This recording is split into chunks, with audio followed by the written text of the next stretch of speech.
네, 여러분 어서 오세요. 머니마스터 2부 함께하겠습니다. 오늘은 즐거운 금요일, 어느새 한 주의 마지막 거래일입니다.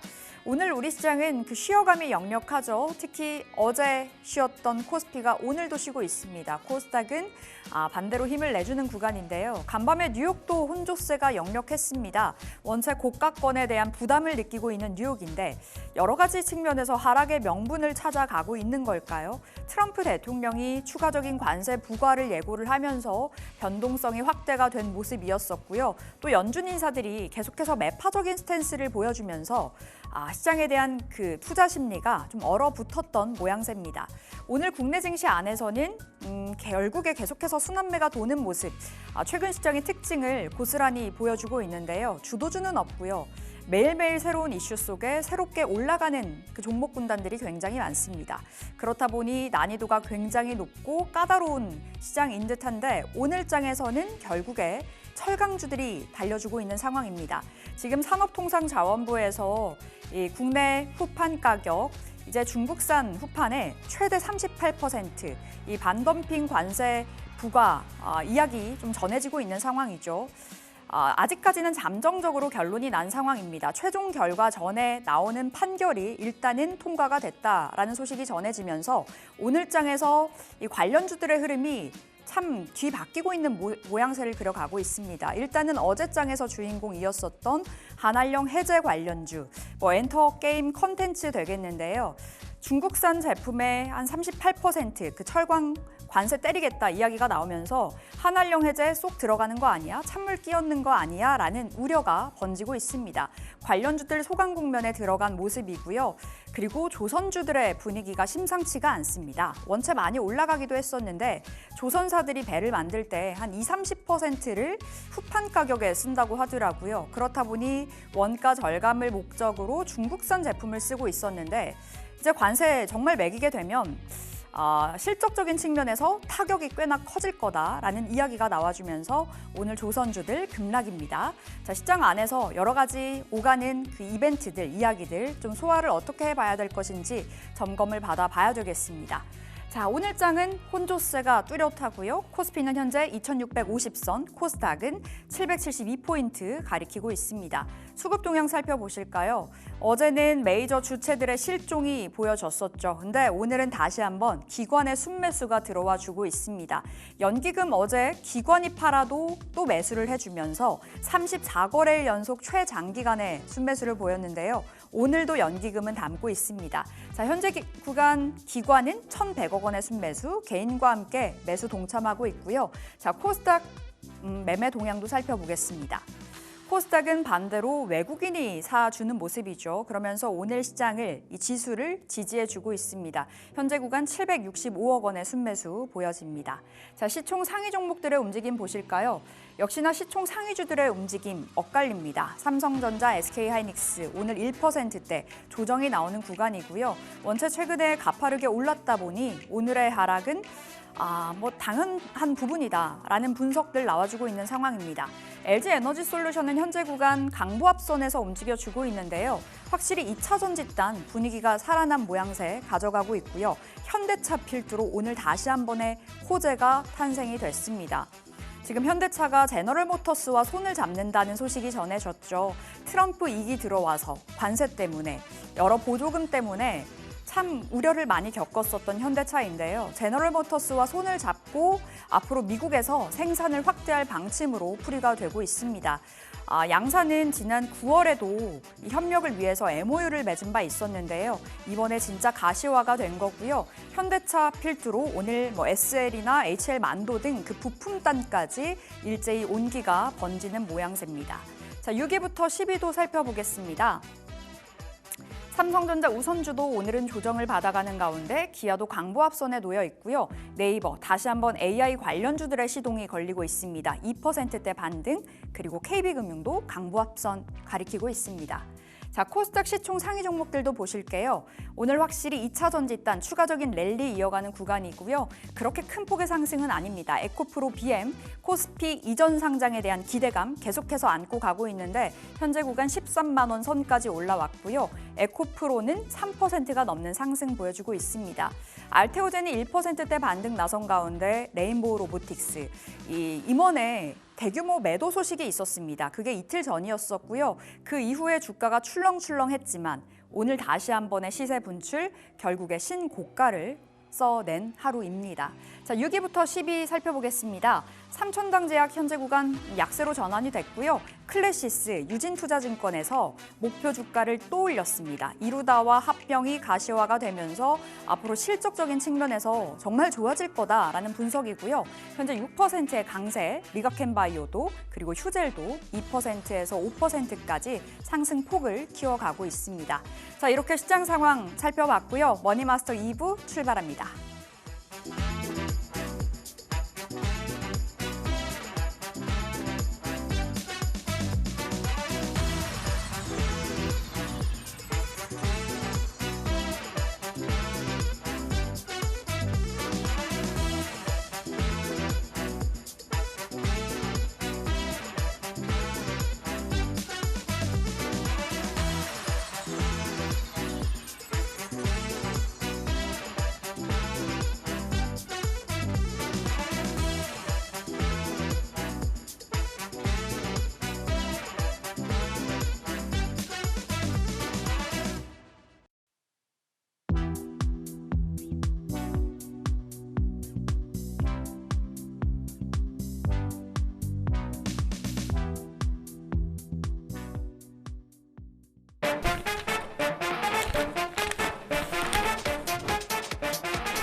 네, 금요일 업앤다운 함께하겠습니다. 오늘은 김재경 마스터 나오셨습니다. 어서 오세요. 네, 안녕하세요. 네, 마스터님. 네. 별이 하나 더 달렸어요. 이제 2개. 네. 볼 좀 내밀어도 되나요? 단숨에 2개를 다셨어요. 네. 200%인 거죠? 그렇죠. 한 종목당 100% 100%. 이상씩. 근데 중요한 게 뭔지 알아요? 뭐예요? 하나를 더 달 뻔했는데 마지막 종목이 몇 프로 간지 아세요? 몇 퍼센트? 99.6%. 99.6%? 네, 대략 한 두호가 남겨놓고 그때가 두호가 남겨놨는데 그날의 상한가였어요. 그래서 상한가 안착을 했으면 끝났을 텐데 상한가 갔다가 내려오는 바람에 그 종목은 99.6으로 지금 제 포트에서 이제 세 번째 종목이 됐습니다. 무슨 종목이에요? ELK인가? 종목을 종목을 못하시면 지금 어떻게 하세요? 1, 2등주만 지금 기억해가지고 제가 1등주, 2등주는 뭐예요? 1등주는 하나오션이고요. 2등 두 번째 별을 달게 준 게 슈린 로버트입니다. 슈림 로봇. 네, 근데 슈린 로버트는 제가 한 번 더 말씀드렸지만 더 가요. 지금 이거 100% 조금 넘었지만 이 종목은 더 훨씬 많이 갈 거니까 로봇 관련주들은 여러분들 터미네이터 나올 때까지는 관심 있게 더 보자. 그리고 휴머노이드 로버트 나옵니다, 올해. 그러니까 네. 가정에 뭐 들어올지 모르겠지만 휴머노이드 로버트, AI가 탑재한 로버트가 나올 때까지는 로봇 관련주는 더 보자. 이렇게 말씀드리겠습니다. 참고로 우리 유진 로봇을 최근에 받아서 한 네. 28% 수익을 보고 그쵸. 있거든요. 잠시 네. 후에 유진 로봇도 AS 들어가 보도록 하겠고요. 맞아요. 자, 일단 시장 진단 좀 해주세요. 오늘 네. 쉬는데 어제도 쉬었고 수급상으로 봤을 때 그렇게 사던 선물 네. 외국인들이 근데 팔더라고요. 쉴 줄 알았어요. 네. 쉴 줄 아셨어요? 네, 왜냐하면 제가 방송에서 여러분들께 늘 말씀을 드렸듯이 지수는 저항과 지지선이 진짜 일반 주식 차트보다 굉장히 잘 맞습니다. 그만큼 심리가 많이 녹아있는 차트거든요. 그런데 제가 지금 방송에서 그전에 2,550포인트 넘어가면 날아간다고 계속 말씀드렸어요. 왜냐하면 2,550포인트가 굉장히 중요한 저항대이기 때문에 그랬는데 거길 넘어가고 나서 물론 제가 생각했던 것보다 너무나 빠른 상승을 보였습니다. 그런데 지금 어저께 오늘 조정을 보였던 구간이 바로 전 고점인 2,600포인트 구간이거든요. 자, 차트 보시죠. 그러다 보니까 제가 볼 때는 지금 현재 저번에 말씀드렸듯이 2,550까지 열려 있다고 한 번 말씀을 드렸고요. 그리고 여기 넘어가게 되면 2,700까지도 위로 열려 있다고 말씀을 드렸는데 중요한 거는 뭐냐면은 자, 기관이 최근에 이렇게 상승을 주도했던 지금 거의 한 7거래일 동안인가요? 150포인트를 올렸습니다. 그러다 보니까 기관이 여기에 들어갔던 이렇게 코스피 기준 자금이 대략 2조가 넘습니다. 그러니까 최근에 올렸던 건 기관인데 지금 기관의 매도세가 어저께 조금 있었죠. 1,000억 정도 매도세가 나왔다는 거는 제가 볼 때는 이제 심리가 너무나 양봉이 뭐 7개, 8개나 나왔기 때문에 이제는 올렸던 종목들의 차익 실현 욕구가 발동할 때다라는 거 말씀을 드렸고, 그리고 그런 구간이 전 고점 코스피 기준 지수의 전 고점의 매물대다. 그렇기 때문에 이런 구간이 맞게 되면 당연히 매물이 나올 수밖에 없고, 여기 매물을 소화하는 과정인데 중요한 건 뭐냐면 지금 자리에서 이 구간에 만약에 매물 거래량이 늘면서 주가가 내리꽂았다면 매물 맞고 내려오는 건데, 오늘 같은 경우에 지금 차트 보시면은 자 보세요. 거래량이 굉장히 많이 줄었죠. 거래 대금도 줄고 했는데 지금 자리에서 고점에서 많이 떨어지지 않고 고점 구간에서 있다는 거는 다시 한번 재차 상승할 수 있게끔 힘을 비축하고 있는 흐름입니다. 그렇기 때문에 현재 어저께 오늘의 조정은 굉장히 아름다운 조정이다, 이렇게 설명을 드리겠고요. 아직까지 뭐 물론 오늘 개별 정보의 섹터의 이슈 때문에 지금 주도주는 없지만 그래도 지수를 이끄는 주도주는 아직까지 살아있고, 반도체 섹터 역시도 스타게이트 이슈가 물론 미국에서 720조를 투자한다는 확실한 얘기가 더 나오고 있게 되면 더 많이 갈 수 있는 반도체 섹터와 더불어서 종목들 가게 되면 지수는 2,700 위로도 열려 있다, 이렇게 말씀드리겠습니다. 네, 시장 자체 좀 긍정적인 뷰로 봐주셨는데 계속해서 순환매가 돌잖아요. 네, 그렇죠. 그렇다 보니 너무나 투자 난이도가 높은 것 같아요. 오늘은 철강주, 철강 관련해서 호재가 탄생이 됐습니다. 네, 맞아요. 철강주 실적이 굉장히 안 좋았었는데 네. 실적 리스크 해소 그 이벤트로 좀 올라갈 거라고 보세요? 사실은 지금 어떻게 보면은 철강주 같은 경우에는 지금 잠깐만요. 제가 기업을 보더라도 네. 지금 현대제철 잠깐만 봤는데 현대제철만 보더라도 PBR이 0.18입니다. 그러다 보니까 현재 너무나 저평가 구간이에요. 이거 안 사면 안 된다. 왜냐하면 PBR이 0.18이다, 2가 안 된다 하면 지금 이런 구간이라면 중국 주식 수준이거든요. 그러다 보니까 제가 볼 때는 철강주가 물론 지금 오늘의 이슈는 반덤핑 제소에 대한 이슈와 그리고 지금 현재 정부가 그렇다면은 관세를 올리겠다. 저 최대 지금 27%에서 38%까지 올리겠다는 이슈가 오늘 나왔거든요. 그러다 보니까 반덤핑 이슈 때문에 그렇지만 그거 아니었어도 철강주는 너무나 저평가 구간이기 때문에 매수를 해볼 만했다, 이렇게 말씀을 드리고요. 지금 어떻게 보면은 반덤핑에 대한 이슈를 좀 설명을 드리겠습니다. 오늘 뭐 계속 뉴스에 많이 나왔지만 자, 국내 시장에서 지금 8조 규모입니다. 그러다 보니까 지금 이 가격 교란을 진정시키겠다는 기대 때문에 오늘 올라간 거예요. 그리고 이게 지금 반덤핑에 대한 부분이지만 후판에 대한 사용처를 보면은 이게 네. 후판이 6밀리 이상의 두께를 가진 후판인데 이게 선박 건조에 쓰이고요. 교량을 만들 때 쓰이고요. 그리고 중장비에 쓰이고 송유관에 쓰입니다. 그러다 보니까 산업 전반적으로 안 쓰이는 곳이 없다, 이렇게 설명을 드릴 수가 있고, 지금 중국 같은 경우에도 이게 지금 후판이 현재 지금 톤당 100만 원 정도의 수준으로 들어왔는데 이게 매년 800만 톤에 달한다고 합니다. 이 수요가요. 그러다 보니까 지금 이 사용처랑 이 사용 금액도 어마어마합니다. 그래서 지금 제철 관련된 철강 관련된 종목들의 피해가 굉장히 많다는 걸 확실히 국내에서 정부에서 인지를 하고 이제 관세를 부과하는 거기 때문에 제가 볼 때는 오늘 물론 이게 단발성 이슈 같이 보이겠지만 제가 볼 땐 철강주의 PBR 저평가된 구간에 그리고 관세를 앞으로 계속해서 이제 올릴 수도 있고 이제부터 실적이 반영되는 구간이 나올 수가 있거든요. 그러니까 실적 반영보다는 단발성 이슈이기 때문에 올라간 거 첫 번째, 그리고 앞으로 실적이 반영되는 종목들을 제가 또 한번 차트를 보면 말씀드리겠습니다. 네, 그럼 철강 섹터 안에서 관심주를 찾아볼게요. 네. 현대제철 언급 주셨는데 현대제철도 포함이에요?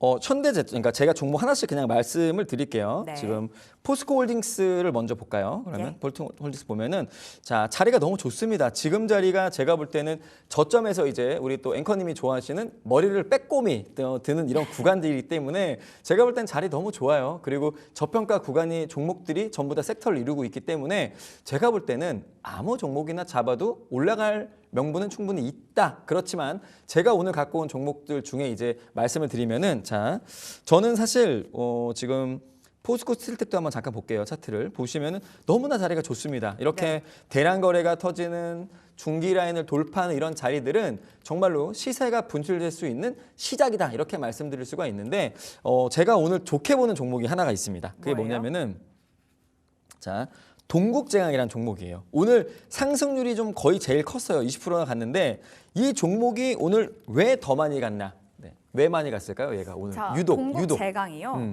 유독. 다른 철강주보다 얘가 유독 많이 갔습니다. 왜 많이 갔을까요? 뭘까요? 시가총액이 가장 적나요? 작아서 이렇게? 아니에요. 왜 많이 갔냐면 오늘 후판 이슈였잖아요. 예. 후판에 대한 이렇게 관세, 그죠? 근데 동국제강이 후판의 매출 비중이 23%예요.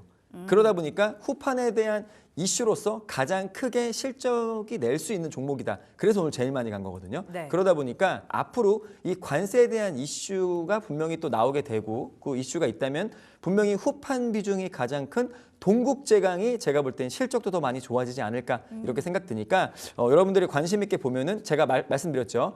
무조건 종목이 1, 2, 3등주 안에는 들어야 된다. 네. 근데 오늘 후판 이슈, 관세 이슈에서 가장 크게 간 건 동국제강이었다. 이거 먼저 꼭 아시면 됩니다. 그러니까 아마 후판 이슈에 대한 관세 이슈가 한 번 더 나오게 되거나 아니면 실적에 대한 이슈가 터지면 아마 제가 볼 땐 동국제강이 더 많이 갈 수 있지 않을까 생각이 들기 때문에 관심 있게 먼저 보시라는 말씀을 드리고 그리고 지금 다른 종목도 또 한번 볼게요. 차트만 네. 좀 보겠습니다. 자, 한국철강도 볼게요. 자, 보시면은 일단은 거래량이 좀 없는 종목들은 피하세요. 왜냐하면 같은 이슈가 터지더라도 거래량이 없는 종목들은 더 못 갈 수도 있고요. 그리고 올라가더라도 차익 매물에 대한 부분이 빨리 출회될 수 있습니다. 그러니까 좀 많이 못 간 종목들은 좀 빼라 이런 말씀 드리겠고 그리고 마지막 하나만 더 볼게요. KG스틸 이것도 지금 좀 좋은데 자 보시면은 아까 전에 동국제강이랑 상대적으로 많이 오르진 않았잖아요. 그러니까 제가 지금 말씀드렸던 동국제강 1등주로 먼저 딱 보시란 말씀 드리고 아까 전에 2등주 정도는 포스코 스틸리온 뭐 이 정도 되겠네요. 그러니까 오늘 상승이 많이 컸던 종목 위주로 꼭 네. 보시고 관세에 대한 부가에 대한 이슈는 제가 볼 때는 중국이랑 또 논쟁이 펼칠 것 같긴 해요. 또 왜냐하면 한한령이라는 걸 또 이제 3월 달, 5월 달에 또 풀어준다, 해제다 이런 이슈가 있기 때문에 제가 볼 때는 지금 우리나라가 철강 관세에 대한 이슈를 부과하게 되면 한한령도 같이 한번 얘기를 논하지 않을까 생각이 드니까 아마 관세에 대한 이슈가 한 번 더 터질 겁니다. 그러니까 그때 오늘 말씀드렸던 지금 포스코 스틸리온 그리고 아까 말했던 동국제강 이렇게 같이 보시라는 말씀 꼭 드리겠습니다. 그럼 마스터님 지금 중요한 건 가격이 아닐까 싶어요. 오늘 네. 급등이 나왔기 때문에 1등부터 볼게요. 동국제강 네. 목표가 손절가 잡아주신다면요? 제가 만약에 이 종목을 갖고 있다 하면 네. 사실 제가 이제 요즘 방송에서 말한 신고가 간다 그리고 전고점 넘어간다 하는 것들 대부분 다 넘었거든요. 네. 제가 볼 때는 장을 좀 잘 만났다고 생각을 합니다. 운도 좋은데 그래도 전고점에 대한 매물대를 갈 수 있는 이유 그리고 기관의 외국인의 매수세 이런 것들만 확인하더라도 우리가 좀 쉽게 분석할 수가 있는데요. 제가 볼 때는 지금 자리는 견고하게 지금 저점을 그리는 거의 한 4달 정도의 저점을 그리고 오늘 물론 이슈로 터지긴 했지만 이런 구간이라면은 저는 다시 안 내려온다고 보거든요. 그러니까 전고점에 대한 구간이 넘어갈 수 있는 자리고 그 전고점까지도 저는 볼 수 있을 것 같아요. 매물대를. 그러다 보니까 제가 볼 때는 11,000원 구간에서 네. 12,000원 구간의 밴드로 잡으시고 1차는 11,000원 매물대 보시고 2차는 12,000원대 구간을 동국제강을 한번 잡아보면서 홀딩해 볼 필요는 있다. 이렇게 말씀드리겠습니다. 목표가가 11,000원, 12,000원 동국제강 1등주로 보시면 되겠고 네. 2등주 봐주세요. 네. 포스코 스틸리온. 이것도 마찬가지예요. 지금 전고점에 대한 구간에서 매물이 많이 나왔는데 그 구간이 362평선 구간에 맞는 구간입니다. 그러니까 어떻게 보면은 매물대에 정확히 맞고 내려오는 구간들이 나왔다. 하지만 아까 말했듯이 후판에 대한 관세가 부각이 되면 이제부터 실적이 나오는 시즌이 도래할 수 있거든요. 그리고 네. 지금 보시면은 포스코 스틸리온도 한번 기업 잠깐 볼게요. 보시면은 포스코 스틸리온도 PBR이 0.57배입니다. 지금부터 가격이 2배가 돼도 6만 원, 7만 원, 8만 원이 돼도 PBR이 1배가 안 돼요. 그러다 보니까 지금 구간에서 올라간다고 하면 제가 볼 때는 넉넉히 전고점까지 본다고 치고 네. 5만 원 구간까지는 한번 노려볼 만하지 않을까 아. 이렇게 한번 의견 드리겠습니다. 또 참고로 포스코 스틸리온 같은 경우에는 오늘 121선이 돌파가 돼서 안착에 성공이 됐습니다. 아, 그렇죠. 네. 네, 제가 늘 말씀드리는 가장 좋아하는 121선. 중기 라인. 그렇죠. 네, 이 두 종목 살펴보시면 되겠습니다. 자, 다음으로는 자동차 볼 텐데 정말 지옥 갔다가 왔다라고도 말을 해볼 수 있을 것 같아요. 지금 현대차가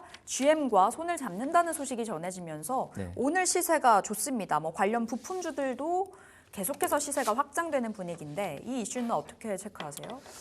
제가 볼 때는 이제 자동차 관련주 같은 경우에는 아무래도 관세 폭탄을 가장 많이 맞을 수 있는 섹터잖아요. 그러다 보니까 현대차가 GM의 공장을 확보했다. 이 이슈는 관세를 좀 피해보겠다는 이슈 같아요. 그러다 보니까 현대차가 국내에서 반조립 상태로 미국으로 보내서 미국 공장, GM 공장에서 완성차를 만드는 이러면서 관세를 좀 피해보겠다는 전략인데 제가 볼 때는 현대차, 기아차 전 너무 좋아합니다. 왜냐면은 지금 일단은 뭐 머리를 정말 잘 쓰고 있고요. 그리고 지금 전기차를 만드는 제가 늘 말씀드렸듯이 라인업이 너무나 탄탄해요. 그러다 보니까 선택폭도 많고 하니까 물론 IR 법안에 대한 현재 트럼프 같은 경우에는 신재생에너지보다는 화석 에너지, 옛날에 이제 썼던 휘발유나 석유 이런 걸 또 좋아하다 보니까 네. 물론 지금 현재 섹터랑 조금 안 맞을 수는 있어요. 하지만 지금 여러분들 유럽에서는 탄소 관련된 세금에 대한 부과를 또 많이 시행을 하고 있고 30년부터는 지금 내연기관차를 못 만들게 하겠다는 이슈도 있습니다. 그러다 보니까 이렇게 라인업이 탄탄하고 그리고 지금 현재 글로벌하게 지금 리스크를 철저하게 관리하고 있는 현대 기아차라면 지금 자리가 저는 기회지 않을까 생각이 들고요. 현재 자리도 그렇게 나쁘지 않습니다. 자, 현대차 차트 한번 볼게요. 차트 보시면은 지금 물론 주가가 완전히 상승 방향을 만드는 구간은 아닙니다. 하지만 제가 지금 볼 때도 중장기적인 관점의 이평선 602평선과 722평선 구간에 지금 딱 턱걸이에 걸려 있거든요. 그러다 보니까 이 정도의 중장기 이평선 라인에 지금 붙어 있다는 것은 현재 구간에서 다시 한번 이런 관세에 대한 이슈 그리고 지금 전체적으로 물론 전기차의 캐즘이 또 있지만 그래도 판매적인 것은 분명히 라인업이 많기 때문에 고객의 선택이 넓어질수록 실적은 늘어날 수 있다. 이렇게 저는 생각을 하기 때문에 지금 자리에서라면 한 번쯤 들어가 볼 만하다 이렇게 말씀을 드리고요. 그만큼 기간에 대한 조정이 길면 길수록 시장 가격은 신뢰를 얻을 수가 있는데 현재 구간이 중장기 라인에 지금 포진되어 있는 가격을 3, 4개월 정도 지지하는 721선의 상단에 위치해 있기 때문에 지금 자리에서 매수해봐도 괜찮다는 의견 드리고요. 만약에 짧게 대응하실 분들은 네. 722평선을 이탈한다면 물량을 축소해보자는 의견을 드리겠습니다. 현대차 지금 매수 괜찮다 사인 받았습니다. 그럼 궁금한 건요, 마스터님. 오늘 사실 현대차가 호재를 물고 왔음에도 불구하고 상승은 한 1, 2% 정도고 기아도 마찬가지고요. 오늘 부품단이 더 좋아요. 네. SL 같은 경우에는 한 18% 급등 나오고 있는데 네, 오히려 부품주 쪽이 조금 더 유리하다고 보시는지요? 부품도 많이 내려왔거든요. 네, 맞아요. 근데 아무래도 지금 이제 그런 관세 리스크를 해소한다는 기준으로 볼 때 원래도 사실 가벼운 종목들이 더 많이 갈 수밖에 없죠. 네. 그러다 보니까 지금 관세에 대한 이슈가 터지고 나서 SL이 오늘 지금 19% 상승 중인데 네. 제가 볼 땐 뭐 당연히 부품주가 더 많이 갈 수 있다고 생각을 합니다. 근데 이제 현대차 이슈였잖아요. 그러니까 현대차를 말씀을 드린 건데 제가 볼 때는 사실 부품주 단도 물론 관심 있게 갔지만 저는 개인적으로 자율주행 쪽 단을 더 많이 관심 있게 보는 게 지난번에도 자율주행 네네네. 말씀 주셨던 기억 네, 나는데 그럼 맞아요. 어떤 종목 주목하세요? 저는 옵트론텍. 옵트론텍. 네, 옵트론텍 한번 좀 볼게요. SL 잠깐 차트 봤는데 자, 옵트론텍도 옵트론텍 잠깐 오늘 볼게요. 네. 좋아요. 6% 상승이고 현재가 네. 오늘장 고가거든요. 그리고 제가 이제 차트를 많이 보시면 아시겠지만 이제 네. 제가 좋아하는 자리잖아요. 앵커님 볼 때도 어때요, 옵트론텍 차트? 자, 옵트론텍 제가 네, 차트 봐보니 같이 보겠습니다. 네. 121선을 뭐 향해 가고 있는 상황. 그렇죠, 그렇죠. 이렇게 되면 이제 무슨 일이 생기냐면 저점에서 지금 일본 기준으로 지금 저점에서 저점을 높이는 흐름들이 나오게 되고 22평선 구간도 62평선 구간을 이제 터치하려고 머리를 빼꼼히 들었단 말이에요. 그러다 보니까 22평선 구간에서 분명히 돌파가 나올 확률이 높게 돼요. 그렇다면 분명히 121선을 돌파를 못해도 터치납니다. 제가 저번에도 계속 터치한다는 종목도 다 터치했고요. 네. 돌파한다는 종목도 다 돌파했습니다. 그러다 보니까 옵트론텍 같이 또 자율주행의 이슈가 있는 종목들은 제가 볼 때 지금 보세요. 나르는 자동차 여러분들 언제 나올까요? 그거보다는 그래도 자율주행차가 더 빨리 나오지 않겠습니까? 그리고 지금 어떻게 보면은 미국에서도 자율주행차에 대한 법안을 조금 더 완화하고 있다는 이슈가 있었어요. 왜냐하면 자율주행 2에서 3로 가는 이 구간이 사실은 2까지는 어떻게 보면은 지금 고객에게 있고 그런 사고가 나게 되면, 근데 3로 가면 이제 완전 자율주행 구간이 되게 되면 그런 사고의 책임이 제조사에 있거든요. 네. 그러니까 테슬라가 지금 사실 수준은 레벨 3인데 지금 또 사고 나면은 엄청나게 또 뭔가 이게 법적으로 대응을 받을 수가 있으니까 우리는 레벨 2야 이렇게 우기고 있거든요. 근데 제가 저번에 한번 테슬라를 타보니까 정말 이 자율주행이 깜짝 놀랍니다. 거의 막 코너가 진짜 어마무시한 자리도 핸들이 정말 90도 이상도 이렇게 돌아가거든요. 그러니까 제가 볼 때는 지금 빨리 나올 수 있는 거는 자율주행이지 않을까 생각이 들고, 지금 미국에서는 완전 무인 자율주행 택시가 지금 돌아다니고 있어요. 그러다 보니까 한국에서도 지금 구간별로 지금 테스트를 하고 있다는 뉴스가 나오고 있는데,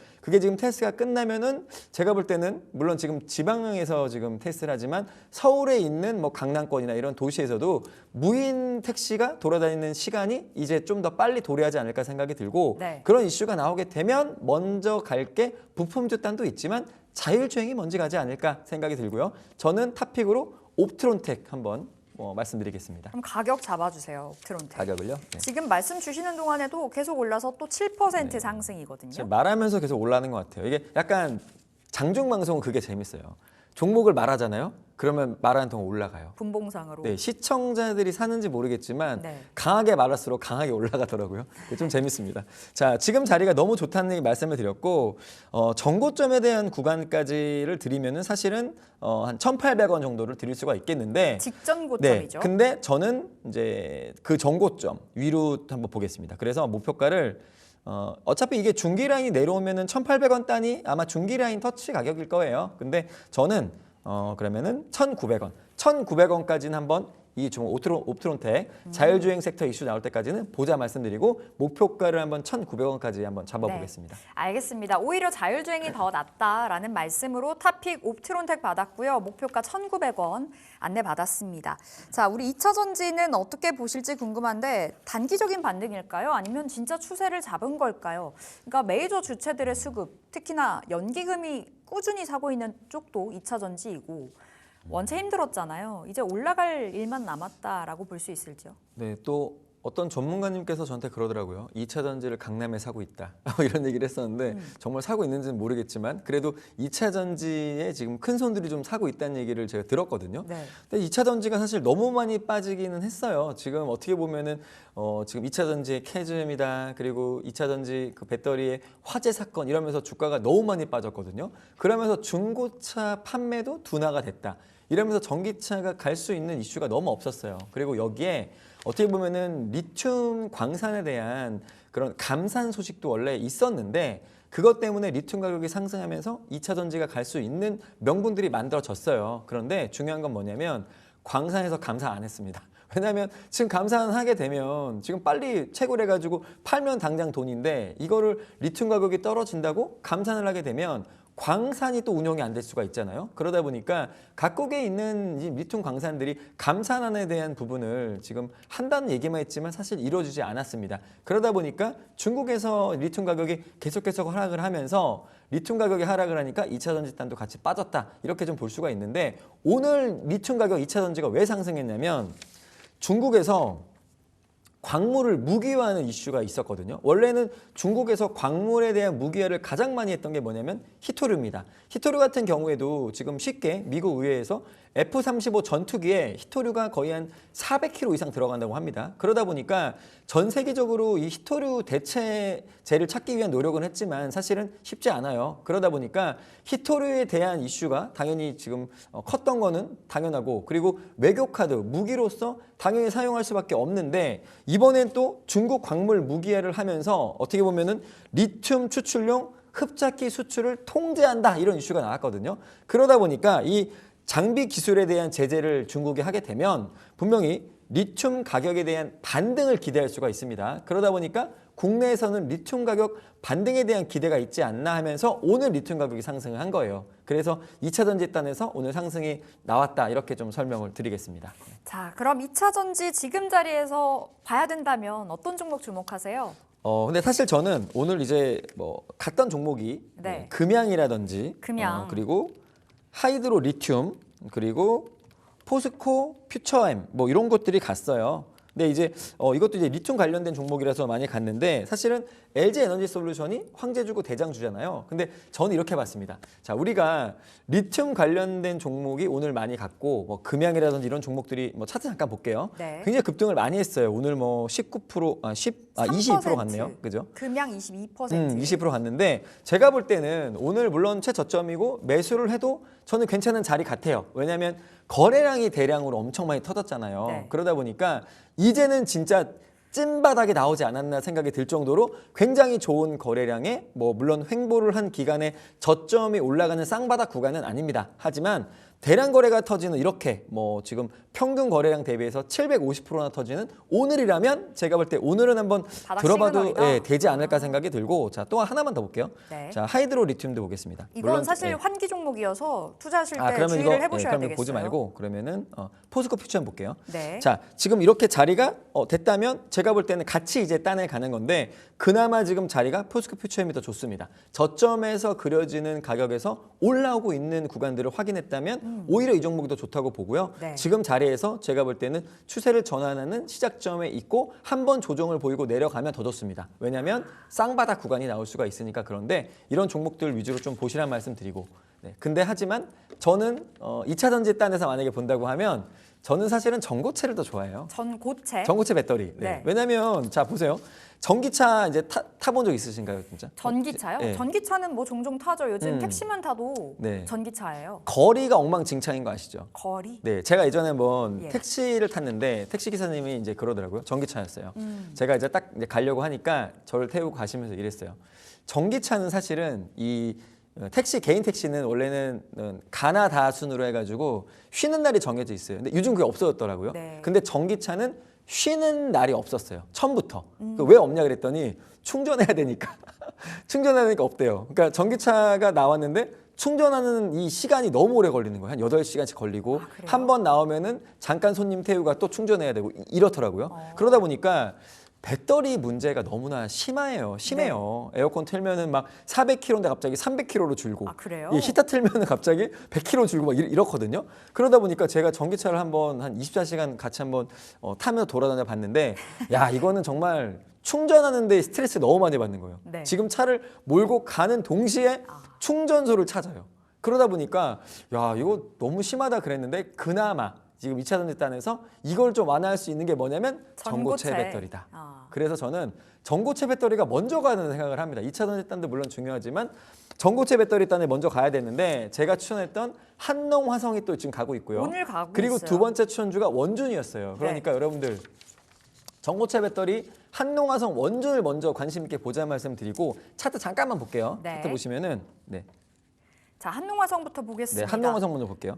요 종목도 지금 뭐 121선 안착 시도를 하고 네. 있어요. 그렇죠. 이제 지금 계속 윗꼬리를 달면서 계속 중기 라인 가격을 터치한다는 거는 네. 이제는 돌파하고 안착할 수 있지 않을까 생각이 들고요. 그리고 지금 뭐 삼성이라든지 지금 LG 다 전고체 배터리에 대한 투자를 하고 있거든요. 그러니까 물론 시제품이 나와서 전기차에 탑재되는 시간은 조금 길 수 있지만 그래도 앞으로 나올 수 있는 거 아까 말했죠. 전기차에 나올 수 있는 게 뭘까 하면은 아까 말했던 자율주행 먼저 하나랑 전고체 배터리 라고 생각을 하기 때문에 전고체 배터리 관련주 두 개는 제가 물론 추천주긴 하지만 더 관심 있게 많이 보자 이렇게 네. 말씀드리겠습니다. 참고로 3월 5일부터 7일까지 인터 배터리도 열립니다. 이때 2차 전지 관련해서 차세대 배터리 거론이 많이 될 거거든요. 그 중심에 아마 전고체가 있을 거고요. 한농화성, 원준 계속 흐름 살펴보겠습니다.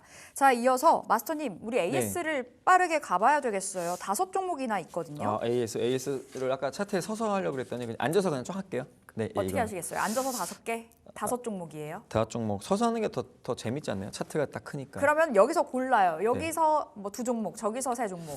제가 후보 말씀드릴게요. 오킨스전자, 유진로봇, LIG넥스원, 삼양식품, 한국카본 다 2자릿수 이상의 수익이 났습니다. 지금. 참 고민되는데 그럼 일단은 앉아서 할 거. 앉아서. 앉아서 할 거 그러면은 한국카본이랑 유진로봇 두 개 앉아서 할게요. 알겠습니다. 그럼 네. 유진로봇 가볼게요. 네네. 자, 유진로봇 오늘장에서 로봇주가 다시 한번 시세가 나고 있는 상황이고 지금 강보합선이거든요. 네. 자, 근데 제가 말했지만 로봇 관련주들은요. 네. 단기간에 너무 많이 상승을 했어요. 거의 뭐 100% 간 것도 많고 저 이제 추진 로봇 100% 갔잖아요. 그리고 다른 종목들도 굉장히 많이 갔다고 보니까 지금 자리에서 이게 좀 빠져도 사실은 올해는 로봇이지 않을까 생각이 들어요. 네. 그러다 보니까 지금 아까 말했듯이 이제 청소기도 청소 로봇들도 턱을 넘어간 로봇가 나왔잖아요. 네, 그러다 보니까 식탁을 닦을 수 있는 로봇가 이제 휴머노이드 로봇으로 나오지 않을까 생각이 들기 때문에 네. 지금 로봇의 아름다운 조정은 지금 여러분들 감안해야 된다. 그리고 어느 순간 보면 아마 더 올라 있지 않을까 생각이 들기 때문에 지금 이렇게 유진 로봇 지금 자리 나쁘지 않습니다. 그리고 위로 굉장히 센 그런 매물대가 나왔지만 지금 자리 역시나 주 추세가 무너지지 않는 흐름이었다 말씀드리고요. 뭐 만약에 좀 주가가 많이 빠졌을 때 내가 좀 불안하다 이러신 분들이라면 차트상에서 22평선 구간 지금 8,500원이거든요. 8,400원. 그러면 정확히 8,400원을 만약에 깬다 그렇다면은 물량을 좀 축소하라는 의견 드리고 그렇지 않다 그렇다면은 휴머노이드 로봇 나올 때까지는 우리 이런 로봇 관련주들은 조금씩 가져가 보자 이렇게 말씀드리겠습니다. 유진 로봇이 목표가 도달했거든요. 그럼 2차 목표가 주시겠어요? 1차 목표가 또 얼마 드렸죠 제가? 1차요? 네, 1차 목표가 1차 목표가는 어딘지 체크를 해봐야 되겠는데 10,000원 돌파가 됐었어요. 최근에. 그렇다면은 이번에 전고점이 넘어가게 되면 예전에 횡보했던 가격까지는 갈 것 같아요. 그러면은 뭐 일단 한 매물대가 좀 가깝긴 하네요. 11,000원 볼까요 일단? 11,000원. 11,000원까지는 지금 가격이라면 11,000원까지는 급등하는 종목이기 때문에 네. 그렇게 갭이 크지 않습니다. 그러니까 11,000원까지는 한번 좀 보자 이렇게 말씀드리겠습니다. 알겠습니다. 유진 로봇 2차 목표가 11,000원 저희 안내 드리겠습니다. 두 번째는 한국카본인데요. 자, 한국카본 요 종목도 목표가 도달이 됐습니다. 역시나 두 자릿수 이상의 수익, 24% 수익이 났고요. 이때 목표가가 네. 16,000원이었어요. 2월 19일자로 16,600원 네네. 터치가 됐네요. 한국카본 제가 추천했을 때 그때 뭐라 그랬죠 이 종목? 정고점 넘어간다 말씀드렸거든요. 정고점은 가야 된다 그렇게 말씀드렸고 이 구간에서 정확하게 변곡점에 대한 구간을 지지를 하고 그리고 나서 신고가를 넘어가는 흐름이 나왔는데 역시나 LNG 선에 대한 이슈가 시장에서도 관심 있게 제가 생각했던 것처럼 컸다 이렇게 설명드릴 수가 있고 물론 이제 뭐 수주 소식이 또 있겠지만 지금 자리에서라면 제가 볼 때는 가격 대응을 하는 게 좋겠다 말씀드리고 네. 지금 신고가 물론 넘어갔고 제가 목표가 드린 가격 넘어갔습니다. 그런데 지금 변곡점 구간에 이렇게 좀 내려왔습니다. 그러니까 지금 자리 정고점에 대한 그런 구간에 변곡점을 무너지지 않는다면 이런 종목들은 조금 더 볼 필요는 있다. 그리고 미국에서 LNG 수출에 대한 것들을 많이 지금 트럼프 행정부가 관심 있게 보고 있다면 LNG 선에 대한 수주 소식도 분명히 국내에 훈풍으로 볼 수 있기 때문에 LNG 선에 대한 구간 또 이슈가 터질 때까지는 정고점에 대한 구간 14,500원 정도 그 구간을 이탈하지 않는다면은 네. 한국카본은 더 가져가 보자 이렇게 말씀드리겠습니다. 지지를 잘 보셔야 되겠습니다. 14,500원. 네, 그쵸. 이렇게 안내 드릴게요. 자, 오늘 이 시간 공략주를 공개 주셔야 되는데 네, 어떤 맞다. 종목 가져오셨어요? 그렇죠. 네, 제가 종목을 지금 너무 지금 종이만 한 10장이 네. 넘게 있는 것 같아요. 지금 엄청 준비를 많이 네, 여기 하셨네요. 회사에서 A4 용지 사주셔야 될 것 같아요. 집에 A4 용지 A4 용지 없어가지고. 자, 오늘의 일단 종목. 오늘의 종목 제가 뭘 갖고 왔냐면 SBS 갖고 왔습니다, 여러분들. SBS 갖고 왔는데 자 한학년이라는 게 분명히 이제 분명히 나올 거잖아요. 시작이 될 거고. 한학년 근데- 해제예요. 네, 해제. 근데 사실 이게 어떻게 보면은 2017년도 8년간이나 안 된 거예요. 제가 예. 보면 중간에 뉴스가 많이 나왔었어요. 한학년 해제가 된다, 안 된다, 관광객들을 푼다, 안 푼다 이러면서 굉장히 큰 이슈가 계속 터졌거든요. 근데 드디어 8년이 걸렸습니다, 여러분들. 8년이 걸린 이 구간에서 제가 볼 때는 이 중요한 포인트가 뭐냐면 자 보세요. 미국이 지금 관세를 막 뭐 동맹국이건 비동맹국이건 막 때리고 있잖아요. 그러면 중국은 어떻게 보면 외교 카드로 한학년 해제를 하면서 한국을 자기 편으로 좀 끌어들이려고 하는 이런 심리도 발동하지 않겠나 생각이 들어요. 그러니까 한학년 같은 경우에는 분명히 발생할 수 있는 이슈잖아요. 그러니까 앞으로 관련된 섹터들을 관심 가지면 물론 좋겠는데 제가 볼 때는 지금 관련주가 너무 섹터가 많아요. 어떻게 보면은 화장품, 그리고 영화, 드라마, K-팝, 뭐 여행 관련주, 호텔 관련주, 면세 관련주 너무 많습니다. 그러니까 이거 제가 볼 때는 약간 옥석 가리기를 해야 되지 않겠나 생각이 들고요. 그리고 또 하나는 지금 이제 넷플릭스하고 또 파트너십을 맺었잖아요. 네. 그러다 보니까 지상파에 있는 이런 방송들이 넷플릭스에 나오는 거예요. 그렇다면은 제가 볼 때는 광고 효과도 굉장히 톡톡히 누릴 수가 있지 않을까 생각이 들기 때문에 미국의 이제 넷플릭스와 컨텐츠 공급 계약 소식으로 제가 볼 때는 지금 현재 그 연간 영업이익이 한 5,600억 정도 늘지 않을까 생각이 들기 때문에 이런 부분은 관심 있게 보라 말씀드리고요. 지금 차트 보면서 중요한 거 설명드릴게요. 자, 예전에 넷플릭스하고 우리가 이제 협업할 거야. 그래서 상한가 갔습니다. 12월 20일 날 갔어요. 그런데 지금 자리 보시면은 만약에 이 협업 자체가 빨리 끝날 수 있는 이슈라면 주가가 금방 빠질 수 있는데 그런 자리가 아니고 지금 계속해서 올라가고 있단 말이에요. 그러다 보니까 제가 볼 때는 지금 자리에서 더 올라갈 수 있는 명분은 아직 남아있고 시가총액 자체가 제가 볼 때는 2배 정도는 더 올라가야 된다고 생각하기 때문에 목표가는 제가 4만 원 구간을 잡아드릴게요. 전고점 넘어가는 4만 원 좀 높게 잡아드리고 손절가는 19,000원을 잡아드리겠습니다. 네, 지금 SBS 목표가 4만 원으로 주셨는데 이 종목은 좀 그럼 중장기적인 관점으로 봐야 돼요? 네, 그렇죠. 왜냐하면은 지금 이제 뭐 넷플릭스라든지 이런 데 프로그램이 들어가게 되면 그때부터 이제 관심 있게 시청률이 올라가거나 그럴 때마다 조금 상승할 수 있는 여력이 있거든요. 아무래도 영화 관련주도 그렇잖아요. 네. 뭐 100만 돌파했다, 200만 돌파했다 이런 것 식으로 컨텐츠가 더 중요한 것 같아요. 그러니까 SBS에서 만든 드라마나 이런 것들이 흥행할 때마다 아마 넷플릭스에도 방영이 되면 주가가 같이 올라갈 거니까 SBS 드라마들이 어떤 것들이 나오는지 관심 있게 보시고 넷플릭스에 방영될 때 어떤 것들이 방영되는지 보신 다음에 흥행을 하게 되면 당연히 주가는 올라갈 수밖에 없다. 이렇게 설명드리겠습니다. 알겠습니다. 목표가 4만 원, 손절가 19,000원 SBS 확인을 해보겠습니다. 자, 지금까지 업앤다운 함께 했고요. 자리 옮겨서 빅픽처 진행하겠습니다.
네, 수익을 향한 큰 그림 빅픽처 넘어왔습니다. 자, 우리 김재경 마스터와 AS부터 가보도록 할게요. 앞서 차트 길게 열고 보여주신다 말씀 주셨는데 첫 번째로 오킨스 전자부터 AS 가보겠습니다. 역시나 목표가 도달했고 우리 33% 수익을 보고 있는 종목이에요. 이 종목은 지금 자리 전략 어떻게 챙겨볼까요? 이 종목이 저번에 네. 앵커님이 기침했을 때 제가 AS 한번 했던 그랬나요? 종목인데 자, 제가 또 뭐라 그랬냐면 자, K 온디바이스에 대한 이슈, 딥시크 때문에 이 종목이 한번 올라갔단 말이에요. 그러다 보니까 이 저점 구간에서 제가 그때 말했죠. 절대 양봉으로 끝날 수는 없다. 음봉으로 끝나야 된다 그랬는데 그런 자리에서 딱 반등했습니다. 그리고 네. 제가 그때 눌림 될 때 뭐라 그랬냐면 중기 라인을 지지했기 때문에 이런 구간이라면은 무조건 전 고점 7,200원 가야 된다 그랬거든요. 근데 이거 목표가 제가 7,200원 7,000원 드렸나요? 그래서 요거는 전고점 넘어갔기 때문에 지금 자리에서는 이제 차익 매물을 좀 실현하는 게 좋겠다 생각이 들어요. 네. 하지만 딥시크발 악재가 뭐였냐면 지금 비싼 그런 하드웨어 칩에서 이제 소프트웨어로 간 거거든요. 그러다 보니까 비싼 칩보다는 좀 저렴한 칩, DDR5라든지 이런 메모리 반도체에 대한 이슈도 제가 볼 때는 더 있을 수 있으니까 제가 볼 때는 중기 라인 그냥 뭐 물론 목표가 돌파해서 익절을 해도 좋지만 중기 라인을 이탈하지 않는다면은 오키슨전자는 좀 더 들고 가보자 말씀드리겠습니다. 자, 그럼 목표가 설정해 볼까요? 또 올릴 수 있어요? 저는 이거 올려도 될 것 같아요. 왜냐하면 지금 자리에서 네. 전고점 라인을 물론 돌파했지만 그전 고점도 갈 것 같거든요. 그래서 제가 볼 때는 이번에 좀 높게 8,000원 구간도 한번 8,000원. 염두해 볼 필요는 있다 이렇게 말씀드리겠습니다. 알겠습니다. 지금 30% 이상의 수익을 보고 있는데 8,000원으로 수익 조금 더 욕심을 내보도록 하겠습니다. 자, 두 번째는 LIG 넥스원이에요. 이 종목도 수익이 24% 나고 있는 상황이고 자, 오늘장에서도 올라갑니다. 네, 아무래도 이제 우크라이나 러시아 전쟁에 대한 부분 때문에 유럽 각국에서 자주 국방에 대한 이슈가 많이 커졌어요. 그러다 보니까 이제 가성비 좋은 한국산 무기에 대한 부분이 굉장히 저는 각광받고 있다고 생각을 하고 앞으로도 지금 어떻게 보면은 뭐 아까 말했던 중국에서 고고도 미사일이나 막 그런 것들이 미국에 배치가 됐지만 네. 이제는 그런 것들을 대체할 수 있는 미사일 방어 체계에 대한 무기가 한국에서 개발이 됐거든요. 그러다 보니까 유럽에서 이제 자주 국방하면서 한국산 미사일, 무기, 탱크 뭐 이런 것들에 대한 걸 많이 가성비 좋은 무기로 인식을 했기 때문에 제가 볼 때는 한 번 쓰기가 어렵지 한 번 쓰면 계속 쓸 것 같아요. 그러다 보니까 독일의 전차보다는 한국의 전차 뭐 이런 식으로 관심 있게 봐올 수 있다고 말씀드리겠고 그때도 제가 말씀드렸죠. 주가가 올라가게 되면 사실 이런 구간들이 낮아 보여요. 근데 그때도 말씀드렸지만 지금 이게 만약에 신고가 자리가 아니었다면 그때 이런 자리였습니다. 이런 자리에 제가 뭐라 그러냐면 지금 이 방산에 대한 이슈가 터지게 되면 다시 한번 유럽 쪽에 수출을 많이 할 수 있는 LIG 넥스원 같은 경우에는 네. 신고가 돌파도 누려볼 수 있다 말씀드렸고 그 당시에 우리가 말했던 자리가 121선 라인을 지지하는 자리였어요. 그러다 보니까 그런 구간에서 당연히 반등을 하게 되면 신고가까지 얼마 안 남았다고 그때 설명을 또 드렸거든요. 그래서 지금 자리에서 전고점 구간까지의 가격을 좀 보면 신고가이기 때문에 전고점 가격이 안 나오네요. 좀 더 확대를 해야 나올 것 같은데 네. 아무튼 이 구간까지 제가 올라간다고 말했고 정확히 지지하고 그다음에 상승하는 흐름이 나왔기 때문에 지금 자리에선 이제 어떻게 보면 자리가 너무 좋고 네. 실적에 대한 이슈, 체결에 대한 이슈가 터지게 되면 더 올라갈 수 있다고 설명을 드리겠고 지금 자리에서는 5위편과 12편 구간을 이탈하면 이제 매도하는 전략을 취하면 좋을 것 같아요. 예, 왜냐하면 그러니까 단기 이평을 보면서 왜냐하면 12편 같은 경우에는 전 고점 구간이거든요. 그러니까 조금 어차피 많이 지금 수익 구간이니까 제가 볼 때는 섣불리 들어가기도 어려운 자리예요. 그러니까 12편 구간의 전 고점인 자리 28만 한 5천 원 구간 정도 좀 여유 있게 잡아드릴게요. 28만 원 구간을 이탈하면은 청산하고 네. 28만 원 이상을 깨지 않으면 이 종목은 더 많이 가져가 보자 이렇게 설명드리겠습니다. 지금 뭐 절반은 챙길까요? 이런 질문을 드리고 싶었는데 지금 네. 아직은 아니요. 아니다. 아니요. 지금 절반 챙기면 안 돼요. 왜냐하면 지금 어차피 만약에 고점에서 빠진다면 이 종목 음봉으로 지금 내리 꽂아야 돼요. 근데 네. 자 보세요. 지금 가장 고점에 중요한 게 뭐냐면 거래량이에요. 거래량이 수반이 안 됐어요. 안 됐어요. 그럼 어떤 의미냐면 현재 여기서 쥐고 있는 사람들이 난 안 팔 거야. 그러니까 물량이 아직 네, 있다. 물량을 쥐고 있다는 거거든요. 네. 그러니까 지금 안 빠지고 양봉으로 지금 버티고 있잖아요. 그렇다면 이 거래량이 터질 때까지는 그래도 팔 이유는 없다. 네. 그리고 음봉으로 내리꽂을 때까지는 절대 팔면 안 된다. 왜냐하면 아까 말했듯이 오키슨전자가 양봉으로 올라가고 예. 그다음에 내려갈 때 거래량이 아예 없었어요. 그래서 제가 그랬잖아요. 이거 물량 쥐고 있는 거다. 네. 근데 다시 한번 이슈 터지면서 양봉으로 올라갔고 이번에는 윗꼬리 긴 음봉이 나오면서 하락했어요. 마찬가지입니다. 한마디로 내려가는 자리에서 음봉이 길게 그러니까 거래량이 크게 수반되면서 내려가면 이거는 문제인데 네, 진짜 매물이 나온 그게 건데 아니라는 아니에요. 말씀 알겠습니다. LIG 넥스원 두 번째 AS였고요. 자, 세 번째 이제 마지막이에요. 삼양식품. 이 종목도 우리 10% 이상의 수익인데 네. 진짜 좀 부러워요. 이 종목은 들고 있는 사람들 뭐 작년부터 들어가셨다면 그렇죠, 맞아요. 엔비디아보다 더 많이 올라간 종목이거든요. 근데 90만 원이 목표가였었습니다. 네. 92만 원이 얼마 전에 터치가 됐어요. 네. 100만 원 볼까요? 그때 되게 사실 높은 가격이었어요. 그쵸. 그때도 사실 좀 부담스럽지만 그때 제가 말씀드렸잖아요. 관세를 부과하더라도 10% 관세 부과한다. 불닭볶음면 2,000원이다. 2,200원이면 사 먹어요, 안 사 먹어요? 먹죠. 제가 그랬잖아요. 네. 그때도 말씀드렸듯이 우리가 전 세계의 입맛을 사로잡은 우리가 이제 외국인들도 아는 맛인 불닭볶음면을 만드는 사양식품입니다. 그렇다면은 지금 자리에서 올라갈 수 있는 이유는 명확하고 또 하나는 공장이 또 해외에 없어요. 그러다 보니까 한국에서 만든다. 이것까지 제가 또 메리트가 있다고 그랬는데 네. 역시나 지금 그런 이슈 그리고 지금 무거운 종목이잖아요. 무거운 종목은요.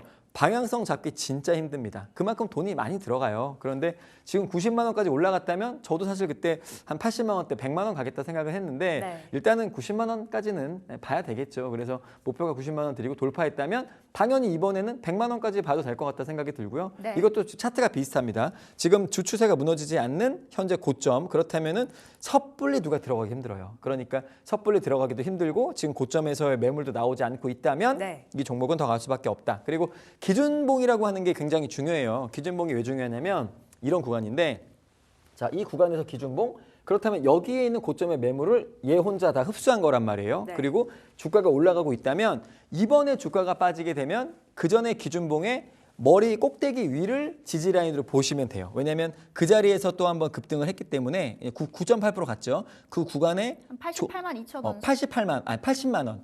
네, 넉넉히 잡으면은 80만 원 구간이 제가 볼 때는 전고점의 머리 꼭지기 때문에 이런 구간들을 이탈하지 않는다면 이 종목은 100만 원까지 한번 보자 이렇게 네. 말씀드리고 어차피 제가 추천했던 가격 자체가 80만 원이었으니까요. 지금 수익 보시는 분들은 그래 못 먹어도 고 하면서 100만 원까지 보시고 만약에 빠진다고 하면은 전고점 그냥 매수가까지 보시면 돼요. 근데 만약에 내가 그래도 나는 수익을 빨리 챙기겠다 하시는 분들이라면 아까랑 똑같은 전략입니다.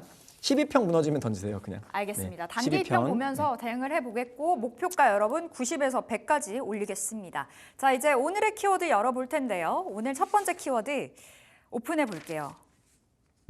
자, 첫 번째는요. 한알령 해제 주셨습니다. 그 안에서의 종목은 컨텐츠주인데 컨텐트리 중앙 나왔습니다. 자, 포인트 봐볼게요. 첫 번째가 한알령 해제됐을 때 2천조 원 시장이 개화가 된다고 해요.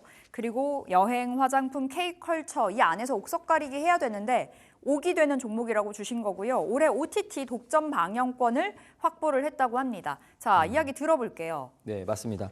자, 일단은 사실 아까도 이제 그 한학년에 대한 얘기를 했을 때 이 시장이 2천조가 넘는다고 합니다. 너무 커요. 근데 지금 거기서 사실 아까 말했던 면세점, 뭐 여행, 그리고 뭐 항공도 있겠고, 그리고 이제 관광객들이 또 오게 되면 화장품 뭐 이런 것도 많이 살 거 아니에요? 네. 그러니까 너무 관련주들이 많아요. 엔터도 있고, 게임도 있고, 뭐 드라마, 영화도 있고, 뭐 되게 카지노도 많은데, 있고. 그렇죠? 카지노도 있죠. 그런데 제가 볼 때 여기서 어떤 것들에 대한 것들이 수익이 많이 날까 하면 사실 저는 개인적으로 네. K-팝이랑 그리고 이런 콘텐츠. 콘텐츠? 네, 왜냐하면 중국에서 지금 계속 이슈가 있었던 그러니까 커다란 게 뭐냐면은 중국에서 방영이 된다 안 된다로 진짜 많이 네. 줄다리기 했거든요. 뭐 우리의 작품이 반영이 된다. 또 안 된다. 또 됐다 안 됐다. 계속 그랬단 말이에요. 그러다 보니까 컨텐츠가 이번에 열리면 중국 사람들도 분명히 엄청나게 기대하는 작품들이 많을 거예요. 네. 그러다 보니까 제가 볼 때는 K 컨텐츠, 이 K 미디어에 대한 관련주들은 굉장히 많이 갈 수밖에 없고 뭐 2천조 시장이지만 거기서 뭐 몇백 조를 차지할지 모르겠지만 그래도 몇백 조 정도의 수혜는 충분히 우리 종목들이 받을 수 있지 않을까 이렇게 생각이 듭니다. 네. 옥석 가리기 해서 컨텐트리 중앙인 건데 네, 맞아요. 그럼 네. 왜 이 종목일까요? 왜냐하면 지금 어떻게 보면 적자를 굉장히 많이 봤던 종목이에요. 근데 이번에 이게 지금 흑자 전환이 또 된다는 이슈가 있었거든요. 네. 그러면 저점에서 가장 크게 오를 수 있는 종목은요.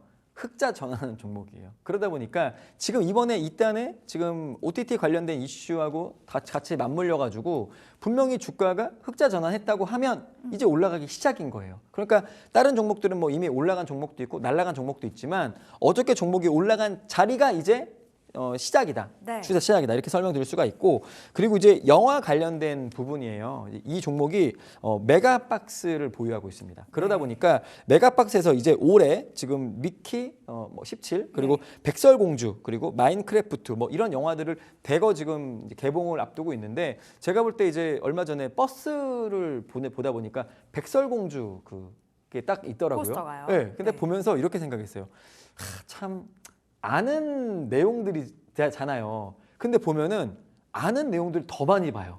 그렇지 않나요? 보면은 뭐 예전에 우리나라 지금 한산이나 뭐 이순신 장군에 대한 내용들 사실 어떤 내용인지 우리 다 알고 있잖아요. 네. 근데 그 영화가 사상 최고로 관객들을 이제 끌어들인 거 보면은 우리가 지금 백설공주 다 알고 있습니다. 일곱 난장이 뭐 나오는 거. 근데 그 중요한 건 뭐냐면 우리가 아는 내용이고 우리는 아는 내용이지만 새로운 화면, 네. 새로운 이런 어떤 스토리, 뭐 전개 이런 것들도 관심 있게 보기 때문에 이런 영화들이 개봉을 한다고 하면 제가 볼 때는 극장가에 좀 훈풍이 불고 메가박스, 물론 CGV에서 많이 보겠지만 메가박스에 좀 훈풍이 불지 않을까 생각이 들기 때문에 갖고 왔습니다. 네, 알겠습니다. 우리 차트 열어볼까요? 네, 차트 바로 컨텐츠리 보겠습니다. 중앙 지금 자리.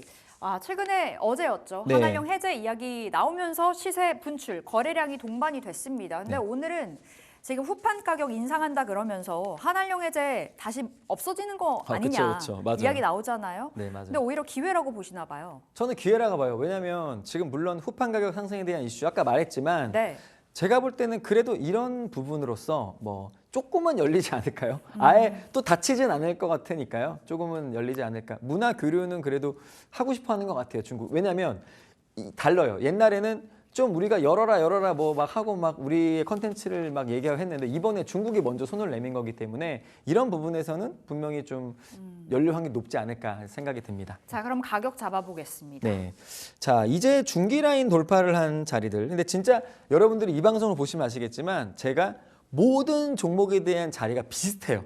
그리고 그 종목들이 다 올라갔어요. 그렇다면 이번에도 이 자리에서 저는 중기 라인을 지지할 거라 생각을 하고요. 그리고 어차피 흑자 전환한 종목은요. 분명히 추세 전환하고 추세를 돌리면서 올라갑니다. 그러니까 네. 취소 누르시면 취소 누르세요? 재접속 네. 확인을 누르셔야 돼요. 아, 그래요? 다시 확인을 누르. 확인. 네. 반응을 너무 빨리 했나요, 제가? 취소로? 자, 네, 다시 한번 로그인하면 되죠. 제가 뭐. 기억이 나요. 지금 차트 눈에 네, 담았는데 네. 121선 딱 맞자마자 지지돼서 올라갔거든요. 네. 오늘장에서. 그래서 지금 밑꼬리가 달려 있는 상황입니다. 네, 컨텐츠리 그쵸. 중앙.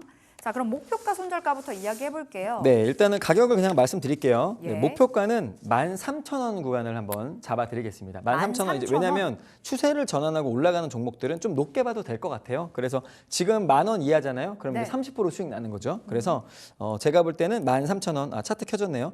자, 13,000원 구간까지 한번 보는 걸로 하고 예. 손절가는 중기 라인을 내려가는 8,000원 구간단을 한번 설정해 드리겠습니다. 알겠습니다. 이제 막 121선이 돌파가 됐습니다. 중기 라인이요.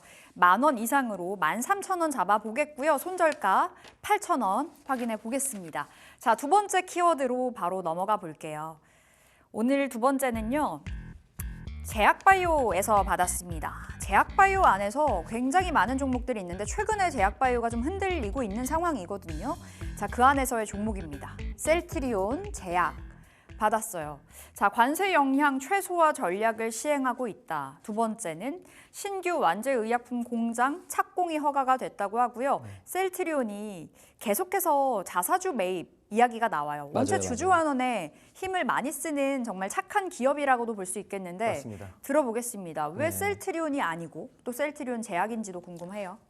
왜냐면 가볍잖아요. 그래도 가벼운 셀트리온 종목, 대비. 움직이는 폭이 좀 높을 수 있다 이렇게 갖고 왔고 관세에 대한 부분을 또 최소화하는 전략을 또 취하고 있어요. 그러니까 어떻게 하는 거냐면 일단 재료를 먼저 수출을 해서 네. 거기서 만드는 이런 전략을 또 취하고 있고 지금 이번에 또 캐파가 또 늘어났어요. 인천에서 공장을 또 이번에 어떻게 보면 공장을 착공 허가가 났거든요. 그러다 보니까 또 캐파를 또 지금 늘리고 있는 거다. 그렇다면 네. 당연히 매출액에 대한 부분도 늘어날 수 있겠죠. 그러니까 이런 부분을 신경 쓰고 제가 아까 말했던 마지막으로 자사주 매입에 대한 이슈인데 셀트리온이 1,000억 규모의 자사주를 매입을 한다고 합니다. 1,000억이요? 그러다 보니까 정말 주주 환원에 대한 주주 재고에 대한 것들을 많이 관심을 두는 기업이다 설명할 수가 있고 지금 제약주 중에서는 이렇게 좀 많이 투자를 하는 거죠. 어떻게 네. 보면 그러다 보니까 주가에 대한 재고 그리고 주가가 더 이상 떨어지지 않는다면 주가는 올라갈 수밖에 없다 설명드리고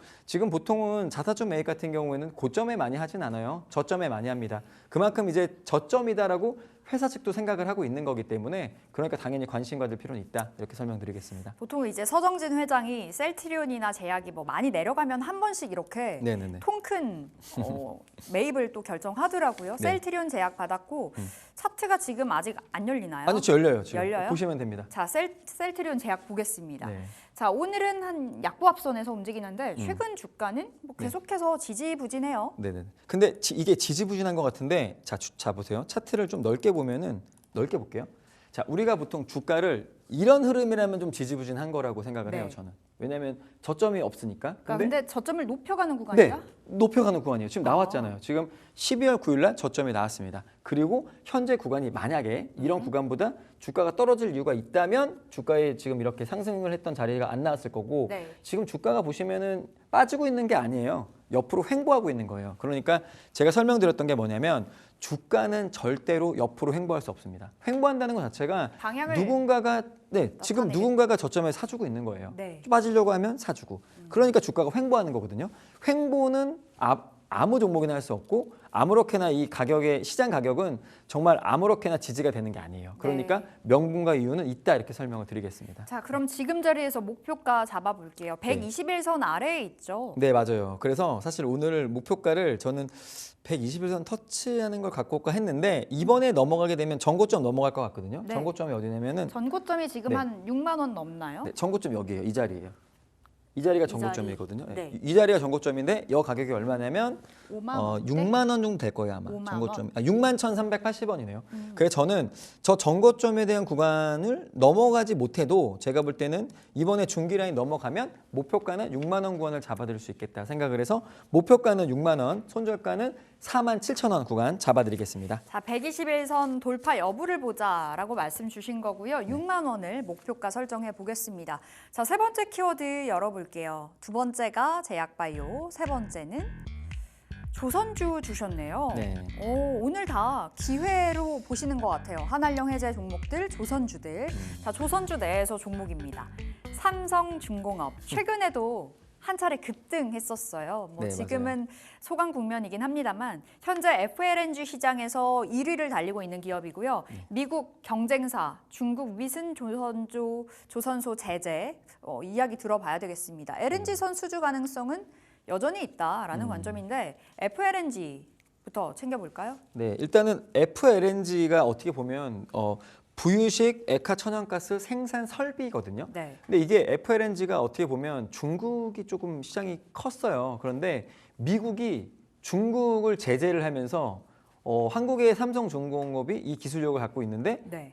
이제 독보적이 됐죠. 왜냐하면 중국을 미국이 제재했으니까. 그래서 제가 볼 때는 이 FLNG에 대한 소식 때문에도 그저께 급등을 했는데 이 FLNG에 대한 부분이 이슈가 되고 어차피 지금 중국이 지금 중국을 제재했기 때문에 미국이 그러니까 반사이익을 볼 거다. 반사익 볼 수밖에 없는데 중요한 건 뭐냐면은 FLNG를 수주를 하게 되잖아요. 네. 그러면 LNG선도 같이 수주하게 되는 거예요.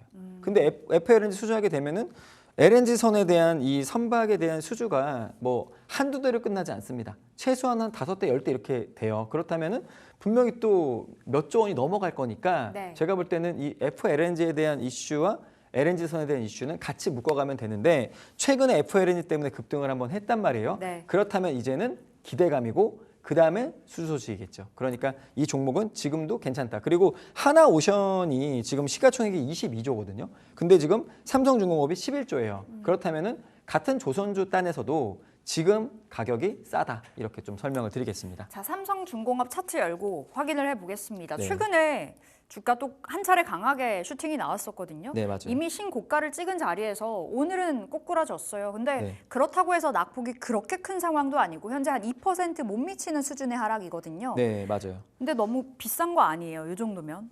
근데 사실 주가라는 게 그래요. 우리가 보통은 너무 비싼 거라고 생각할 때 못 사거든요. 네. 근데 나중에 보면 그 가격이 또 밑에 있어요. 그러니까 이렇게 명분과 이슈가 있고 지금 미국도 밀어주고 있는 거예요. 어떻게 보면 FLNG가 중국에서 수주를 할 수 있었는데 나 중국 안 할 거야, 제재할 거야 하고 나서 삼성중공업이 지금 1등 기업으로 올라선 거란 말이에요. 예. 그렇다면 당연히 수주를 누가 하겠습니까? 삼성중공업이 하겠죠. 그러니까 현재 자리가 물론 지금 FLNG에 대한 이슈로 주가가 올라갔고 어저께 음봉으로 내려 꽂은 건 지금 조선주가 다 빠졌기 때문에 그런데 다른 조선주보다는 그래도 명분이 남아 있잖아요. 네. 그러다 보니까 이 종목은 더 갈 수 있는 이유가 충분하다. 이렇게 설명드리겠습니다. 알겠습니다. 어제 15,000원이 돌파가 됐었습니다. 네. 의미 있는 자리인 것 같은데 네, 맞아요. 모든 이평선 위에 위에 있어요, 지금. 네.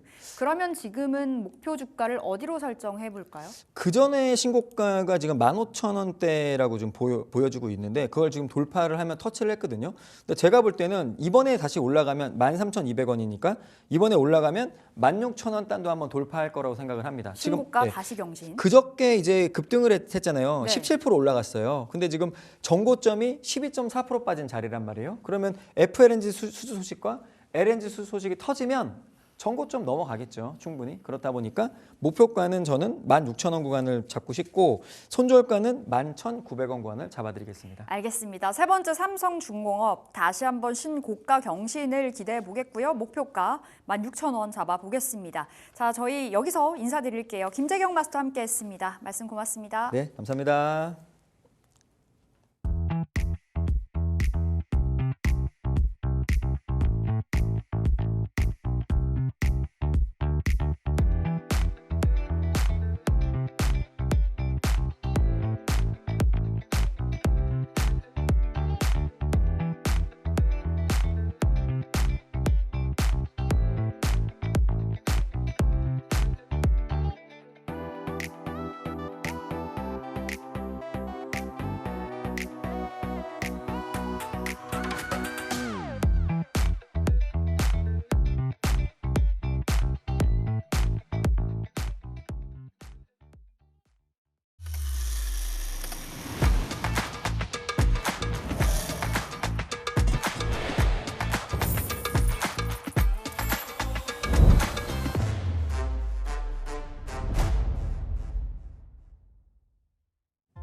한 주의 마지막 거래일 금요일입니다. 그동안 이번 주 증시 상황 어떻게 됐는지 자세한 이야기 들어볼 텐데요. 머니데이 스테이션으로 함께하도록 하겠습니다.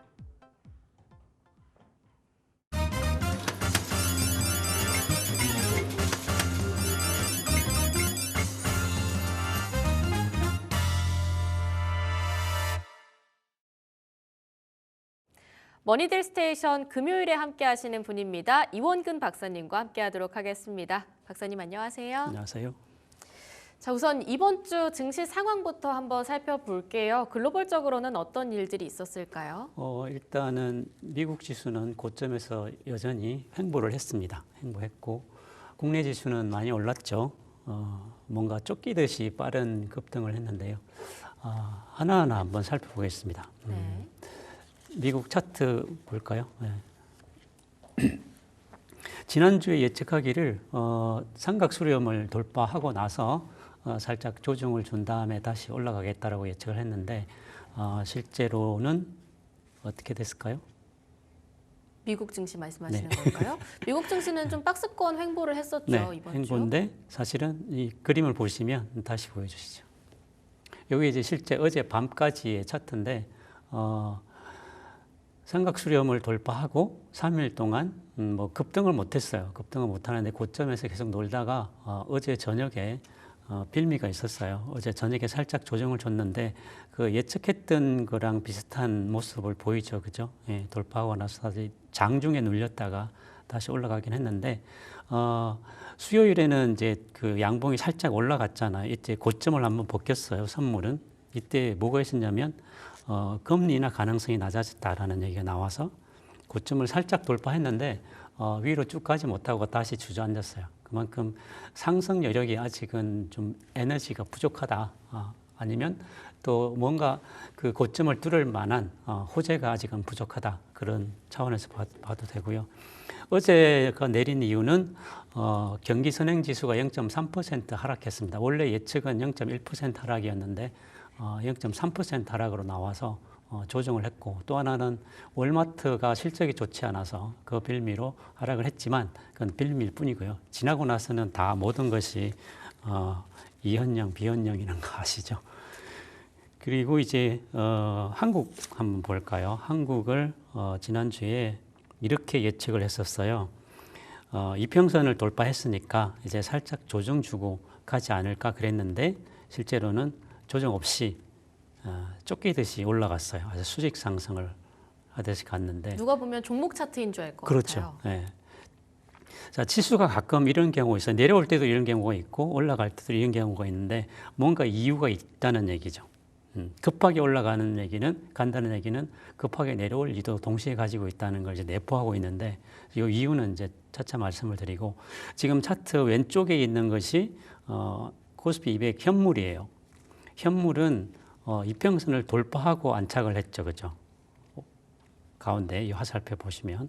그런데 선물은 이평선에서 부딪혀서 조정을 했어요. 그래서 지금 두 개가 좀 애매합니다. 그래서 여기서 추세를 예측하기가 참 쉽지 않은데, 지지난 주였나요?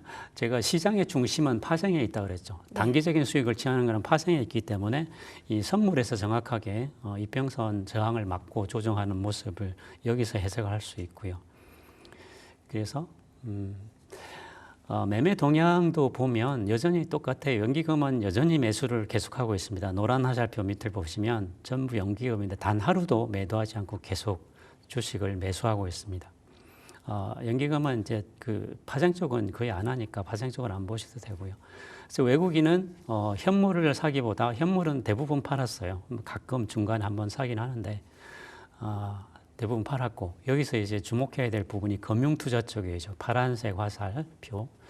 금융투자 쪽이 계속 2월 10일부터 매수를 해왔어요. 현물 매수를 해왔어요. 이게 이제 그 중요한 부분인데, 물론 기관 그러면 연기금도 포함되지만 금융투자가 이제 적극적으로 개입하면서 기관화 장세, 기관 장세가 시작됐다.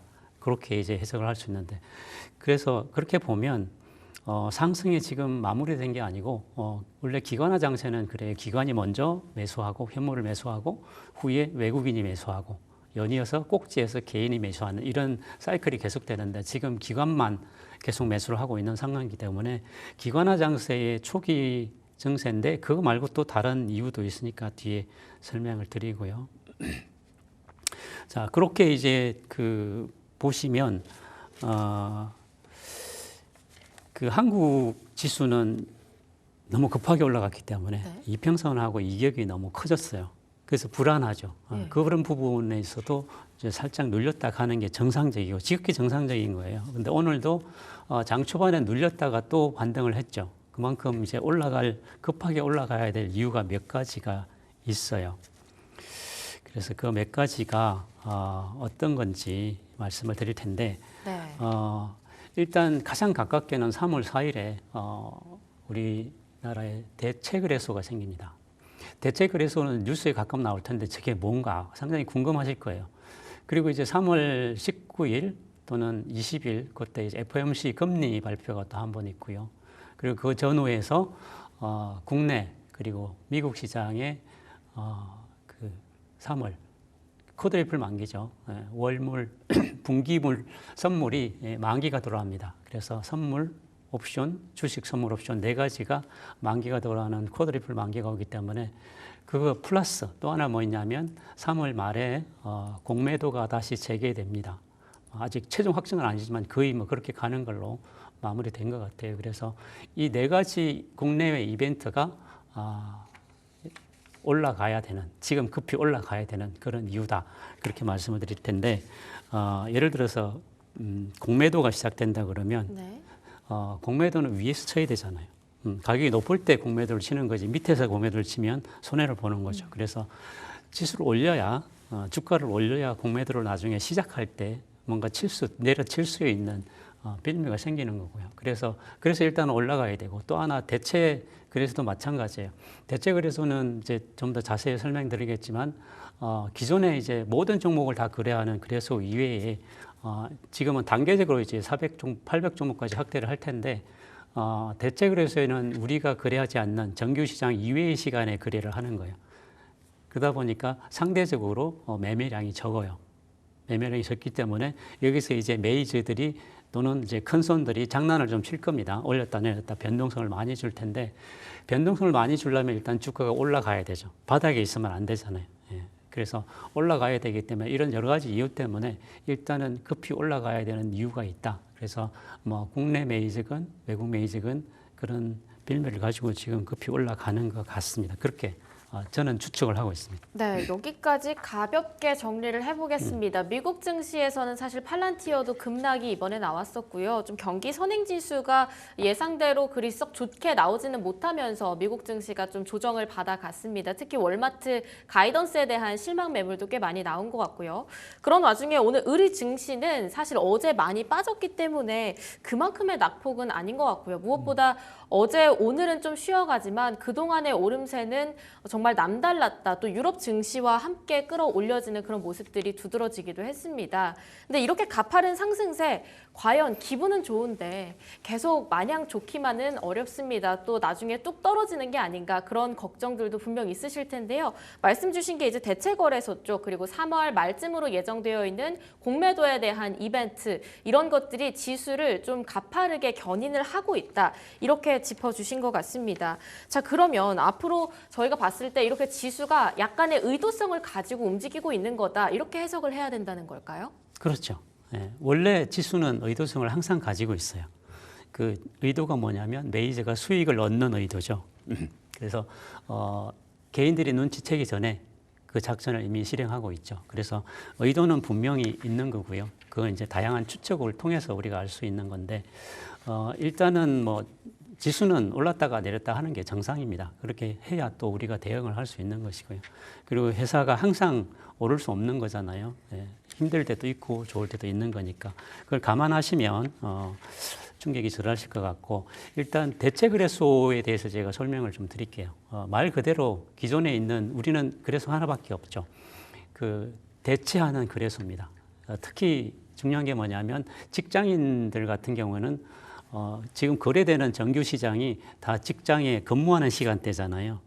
그러면 출근하기 전에 매매를 못 하는 거고 퇴근 후에는 못 하는 거잖아요. 네. 물론 이제 그 단일가 매매가 6시까지 있기는 하지만 문제는 그거보다는 퇴근 이후에도 넉넉하게 했으면 좋겠다라는 이런 그 욕망이 많았고 해외에는 이미 오래 전부터 있었어요.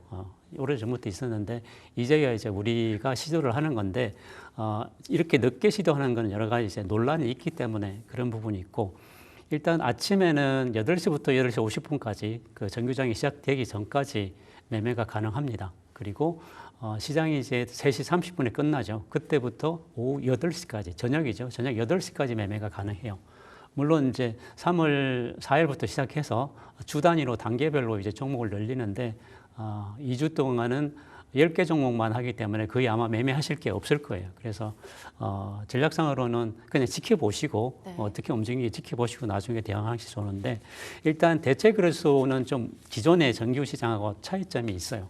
첫째로는 거래 시간이 달랐죠. 그리고 두 번째는 수수료가 쌉니다. 수수료가 정규 거래소보다 20에서 40% 정도 쌉니다. 물론 뭐 수수료 따지면 얼마 안 된다라고 할 수 있지만 저렴한 그 경쟁력은 분명히 있는 것 같고요. 수수료 중요합니다. 예. 잘못했습니다. 그래서 수수료가 많게는 40%까지 낮아지고요. 그리고 이제 그 주간장에는 많은 거래자들이 호가에 이제 물량을 넣기 때문에 변동성이 적잖아요. 근데 이제 그 이외의 거래소는 아무래도 정규장보다 매매 그 물량이 적기 때문에 변동성이 커질 수가 있어요. 큰 손이 들어와서 가지고 놀 수도 있고 이런 부분에 유동성이 좀 확대되는 그런 특징이 있습니다. 그 외에도 그런 특징 때문에 소위 말하는 HFT 극초단타라고 하죠. 그래서 이런 그 빠른 시간 밀리초 단위의 매매하는 그런 이제 알고리즘 매매 그 전문 업체들이 있어요. 그런 업체들이 들어와서 장난질을 좀 칠 수가 있습니다. 그래서 잘못하다가는 개인이 함부로 들어갔다가 당할 수 있는 그런 상황이 있어요. 그런 부분은 좀 단점이 되고 또 정규 시장에 비해서 규제가 좀 약하다는 전반적으로 규제가 좀 약해요. 그런 측면이 있고 또 하나는 이게 이제 기존의 우리 정규 시장도 기울어진 운동장이잖아요. 개인이 여러 가지로 불리하죠. 왜냐하면 시장을 설계한 쪽이 메이저고 기관 쪽이기 때문에 그럴 수밖에 없는데 이 대체거래소도 또 하나의 어떤 그런 기울기를 만들 수 있는 가능성을 가지고 태어나는 거예요. 그래서 이렇게 미뤄진 건데 그게 대표적인 게 뭐냐면 특히 그 미국의 이제 대체거래소 중에 리퀴드넷이라는 것은 어떻게 하냐면 기관만 특별하게 주문할 수 있는 것들이 있어요. 많은 물량을 거래를 하는데 내가 거래를 했다는 기록이 남지가 않아요. 그럼 나중에 우리가 주간장에는 이제 거래가 실시간으로 매매 동향이 나오잖아요. 네. 근데 몰래 거래를 했으니까 누가 어떻게 얼마를 들어가는지 알 수가 없잖아요. 그럼 우리가 판단을 잘못할 수가 있는 거죠. 이런 위험성을 내포를 하고 있는 거예요. 대체 시장이. 그게 이제 지금 우리가 기존에는 주간 선물만 있었지만 야간 선물 옵션이 생기고 나서도 이제 그런 현상이 일어나고 있는데 시장이 점점 해석하기가 복잡해지는 거예요. 그러면 개인은 점점 분석력이 약하기 때문에 기울어진 운동장에서 운동을 해야 되는 그런 상황이 되는 거죠. 이런 그 여러 가지 부분들 특히 또 그 고급 정보는 아무래도 기관이나 메이저가 더 빨리 접할 수 있기 때문에 이런 정보의 불균형을 정부나 거래소에서 어떻게 해소해 줄 거냐 이건 이제 향후에 정말 기묘한 숙제입니다. 그래서 그런 부작용이 나오지 않게 했으면 좋겠고요. 이런 거래소는 한국은 이제 처음이지만 미국은 40개가 있고 EU에는 10개가 있습니다. 그래서 이미 해외에 있는 제도들인데 국민실증에 맞게 지금 제도가 된 거고요. 그래서 이제 여러 가지 제가 걱정하는 건 뭐냐면 시장을 제가 지난 시간에 말씀드린 것처럼 주식하실 때 주식만 보지 말고 파생도 보고 여러 가지 보라고 말씀드렸는데 이제 대체거래소까지 봐야 되는 거예요. 왜냐하면 정규 시장에 10,000원이었는데 대체거래소에서는 12,000원이 될 수도 있고 18,000원이 될 수도 있는 거예요. 왜냐하면 이제 그 장 끝나는 시점에 공시가 나올 수도 있는 거고 여러 가지 이제 변수들이 달라지는 건데 이걸 감안을 못하면 혼란이 올 수 있는 거죠. 근데 메이저들은 많이 아니까 이 가격 차이를 이용해서 차익 거래를 하겠죠. 또 그런 와중에 또 혼란이 올 수 있는 거고 어떻게 보면 좀 복잡하게 시장을 계속 만들어간다 그런 생각이 들지 않으신가요? 메이저는 개인의 입장에서 보면 계속 시장을 복잡하게 해석하기 어렵게 만들고 있다. 이거 참 얄미운 짓이죠. 그렇죠. 예. 네, 어찌 보면 네. 참 이제 서학개미들이 국내로 많이 돌아오고 있다라고 하는데 그럼 국내 증시에는 개인 투자자들이 점차 늘어나고 있는 상황인 건데 이제 3월 4일에는 대체거래소가 출범될 예정이고 또 3월 31일쯤에는 공매도 재개가 예정되어 있는 상황입니다. 뭐 말씀 주신 것처럼 기울어진 운동장 개인이 거래하고 매매하기에는 다소 조금 더 한 단계 높아진 것 같다. 이러한 부담도 있는 것 같은데요. 자, 그럼 이 부분 되게 중요한 포인트가 될 것 같습니다. 만약에 우리나라에서 공매도가 재개가 된다. 그렇게 된다고 한다면 지수가 크게 흔들리거나 뭐 개인 투자자들의 피해가 좀 많을 것이다. 이렇게 전망하고 계실까요? 개인은 뭐 언제나 손실을 많이 보니까요. 네. 슬픈 이야기지만 언제나 손실을 더 많이 보니까 어쩔 수 없긴 한데 일단 공매도가 재개된다는 것을 개인들은 아주 심플하게 생각을 해요. 그냥 공매도 그때 이전까지는 괜찮겠지라고 생각을 하죠. 그죠? 그리고 공매도가 시작이 되면 폭락하지 않을까 뭐 이런 우려, 그런 단순한 우려를 많이 하시는데 사실은 개인들이 걱정하는 그 걱정을 역이용해서 메이저들은 시장을 움직인다는 거예요. 그래서 공매도는 기본적으로 현물이 없는데도 주식을 매도하는 거잖아요. 그렇게 보면 돈이 많은 그 메이저들이 할 수 있는 개인은 해봐야 한도가 있는 거고요. 일반 그 개인 투자자들은 못하는 거죠. 그래서 그런 측면에서 보면 여러 가지 이제 불리한 점이 있는데 대신에 개인들은 이제 선물 옵션에서 또는 ETF에서 그 같이 그 해지를 하면서 할 수 있는 건데 사실은 이제 주식만 하니까 그런 경우고. 근데 그래서 이제 만약에 3월 30일에 이제 우리는 다 알고 있잖아요, 그죠? 3월 31일에 공매도가 다시 재개가 된다. 1년 3개월 동안 이제 정지시켜 놨는데 그것 때문에 외국인이 떠났다는 얘기도 있고 또 외국인은 기본적으로 여러 가지 이유로 공매도를 해야 된다. 그래서 이제 그 금융위원회도 그 문제 때문에 재개를 아마 100% 할 것 같아요. 하는데 문제는 이제 그 아까 말씀드린 대로 지수가 올라가야 공매도 하는 세력들이 수익을 취할 수 있잖아요. 위에서 때려야 떨어진 만큼 수익을 취하는 거니까. 그런 측면에서 본다면 여러분이 그 유심히 보시는데 이미 외국인들은 많은 현물을 가지고 있어요. 삼성전자 같은 경우도 거의 이제 50%에 달하는 조금 부족해졌지만 그런 물량을 가지고 있기 때문에 위를 올리든 아래도 올리든 결국에는 올리면 수익을 취하는 거고 그 중간에 흔드는 것은 결국 단기적인 이익을 위한 거예요. 그래서 공매도에 대해서 너무 두려워하지 마시고 그래서 공매도와 관련해서 또 앞에 말씀드린 세 가지 그런 이슈들을 이제 기준으로 과연 지수를 어떻게 움직일까를 한번 제가 시나리오를 그려봤어요. 그래서 그 시나리오를 보면서 한번 설명을 드릴게요. 화면을 보여주시죠.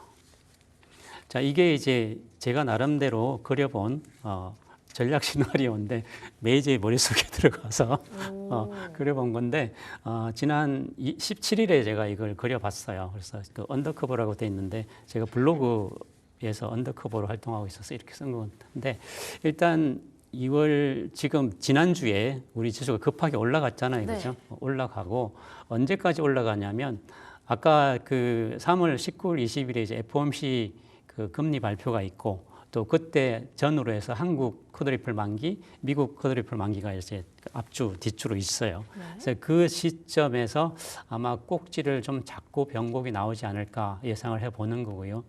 그리고 이제 3월 그 전에 꼭지를 만들고 그때까지는 야금야금 이제 내려온다. 그게 네. 이제 시나리오예요. 약간 내려오는 이 시점이 3월 중하순인데 이 내려오는 지금 올라가는 시점에는 이제 개인들에게 상당히 상승 마인드를 많이 심어줄 거예요. 좋은 뉴스 많이 나오고 한국도 좋은 모습 나오고 그러니까 기관하고 외국인이 같이 이제 그런 플레이를 할 텐데 그럼 개인은 계속 따라붙죠. 그러면 꼭지로 갈수록 개인은 점점 더 사고 싶은 마음이 더 강해지겠죠. 네. 그래서 아마 그 개인이 물량이 많이 들어오는 그 시점이 꼭지가 될 거예요. 네, 그래서 지수 포인트는 안 써놨어요. 그래서 그때 꼭지점을 대고 야금야금 이제 그 메이저들은 하방 포지션을 구축을 하겠죠. 뭐 파생 쪽에서 아니면 ETF에서 다른 쪽에서 할 텐데 그러고 나서 이제 다 준비가 되면 개인은 그때까지도 상승 마인드로 젖어 있겠죠. 살짝 눌러주면 그건 조정이야 다시 갈 거야라는 생각을 하게 된단 말이에요. 그때 이제 FOMC 발표랑 몇 가지가 연계돼서 우리 공매도 하기 전에 한번 폭락이 시작되는 거예요. 그리고 이제 공매도 초반기에서부터 이제 급한 하락이 올 수 있는 거고 왜냐하면 그건 개인들이 불안할 때는 불안 심리를 더 이용해서 더 하락시킬 수가 있거든요. 그럼 네. 저 3월 중하순에는 네. 코스피 지수가 막 2,500대 아래까지도 내려갈 수 그 있다고 숫자는 아직 생각하세요? 얘기를 하지 말자고. 아, 알겠습니다. 일단 이제 그림만 그려본 건데 네. 그리고 이제 개인들이 투매가 나올 거 아니에요. 네. 네, 공매도랑 뭐 여러 가지 미국 상황 여러 가지 또 한국도 또 그 상황이 달라질 수 있잖아요. 뭐 탄핵 관련해서 4월 되면 이제 그 공매도랑 겹쳐서 투매가 나온단 말이에요. 투매 나오는 그 심리를 이용해서 바닥에서 많은 물량을 받아서 서서히 바닥을 잡고 4월부터는 올라가지 않을까. 여기 시나리오예요. 네.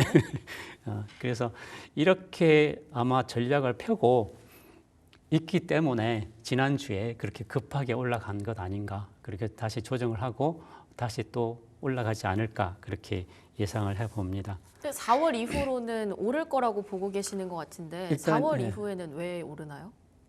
개인의 그 불안한 심리. 네. 그때 좀 아마 악재가 많이 나올 거예요. 그러면 이제 주식이고 뭐고 다 버려야 된다는 생각이 막 들 거예요. 그러면 투매가 나오면 그 투매 물량을 받으면 더 많은 물량을 받을 수가 있거든요. 그 물량을 가지고 올라가는 거예요. 어차피 그 시장의 게임은 개인하고 매지의 싸움이기 때문에 싸움 대상이 안 되긴 하지만 그러니까 개인을 가장 싸게 손절하게 만들고 가장 사게 만드는 비싼데 사게 만드는 게 그게 기본 전략이기 때문에 결국 바닥에 던지면 그걸 받아서 올라갈 거다. 그렇게 보면 일단은 그 3월에 수익을 많이 취하면 분기 수익을 확정하는 거잖아요. 이제 그런 전략으로 가지 않을까 그렇게 제 나름의 추측을 해봤습니다. 네. 또 아닌 게 아니라 막 여기저기서 얘기가 나오는 게 내 플레이리스트에 벚꽃 엔딩이 올라오면 그때부터는 지수가 좀 떨어질 수도 있다. 이런 얘기들도 나오는 것 같아서 말씀 주신 것과 좀 비슷한 결인 것 같습니다. 3월에 FOMC 전후로 조정에 대한 대비책은 좀 필요해 보이는데요. 그에 앞서서 저희는 최대한 수익을 내야 하잖아요. 그렇죠. 앞으로 시장의 반등을 활용해서 개인 투자자들은 어떻게 시장에 접근해야 하나요? 일단 지금을 강세장이라고 하기는 좀 그렇죠. 그래서 나는 강세장 아닌가요? 반등장 약간 반등장 반, 강세장 반 네. 그렇게 보고 싶은데 어떻게 보면 우리 그 한국에서 악재가 나올 거는 다 나왔다고 봐도 된다면 바닥일 수도 있어요. 그래서 제가 추측드린 건 너무 이제 그 깊이 염두는 두지 마시고 그렇게 보면 일단은 지금은 한동안은 강세장이잖아요. 한 달 동안 간다고 치면 강세장이니까 강세장에서 어떻게 이제 수익 전략을 취할지는 분명히 필요한 것 같은데 대개 이제 강세장에서는 가장 먼저 올라가는 게 대형주입니다. 그래서 대형주 위주로 우선 보시는 게 좋을 것 같고 뭐 반도체주, AI주, 뭐 빅테크, 플랫폼주 관련 주들을 초기에 보고 중반기로 접어들면 경기 민감주가 이제 올라가기 시작합니다. 금융주라든지 산업재, 뭐 소비재 위주로 올라가고 하반기로 접어들면 이제 약간 작은 종목으로 가는데 중형주로 가요. 소형주로 가끔 가는 수도 있고 그래서 그런 전략으로 가는데 막판에 이제 소형주로 잘못 갈아타시면 이 유동성 때문에 위험할 수 있으니까 비중은 줄여셔야 되고 일단은 강세장에서는 중대형주가 상당히 유익합니다. 그래서 그런 부분을 염두에 두시고 아마 삼성전자를 한번 볼까요? 네, 삼성전자를 네. 대형주 중에 탑 오브 탑을 뽑아주셨네요. 네, 확실히 요즘 뭐 두산 에너빌리티나 뭐 한화 에어로스페이스나 보면 대형주가 아니라 뭐 소형주 같아요. 날아다니잖아요. 그렇죠. 삼성전자도 그런 움직임을 예상하시는 그럴 거예요? 때가 있었잖아요. 그래서 지금 지수가 올라간 거는 사실은 삼성전자가 모두 기여한 건 아니에요. 네. 전반적으로 기여를 한 건데 일단 삼성전자 차트를 보시면 우리 그 코스피 200은 121선에서 지금 조정하고 있는데 121선이 201선이죠. 201선이 우리 조정하고 있는데 삼성전자는 201선이 여기 위에요. 화살표 끝에. 그래서 요만큼 여유가 있어요. 화살표 길이만큼. 그게 65,000원까지. 네, 65,000원, 66,000원 그 시간대인데 그래서 이렇게 보면 향후에 이제 우리 지수도 삼성전자 여력만큼 추가로 갈 수 있다고 보면 어느 정도 횡보 조정이나 아니면 가격 조정 후에 우리 지수도 지수 어디 갔나?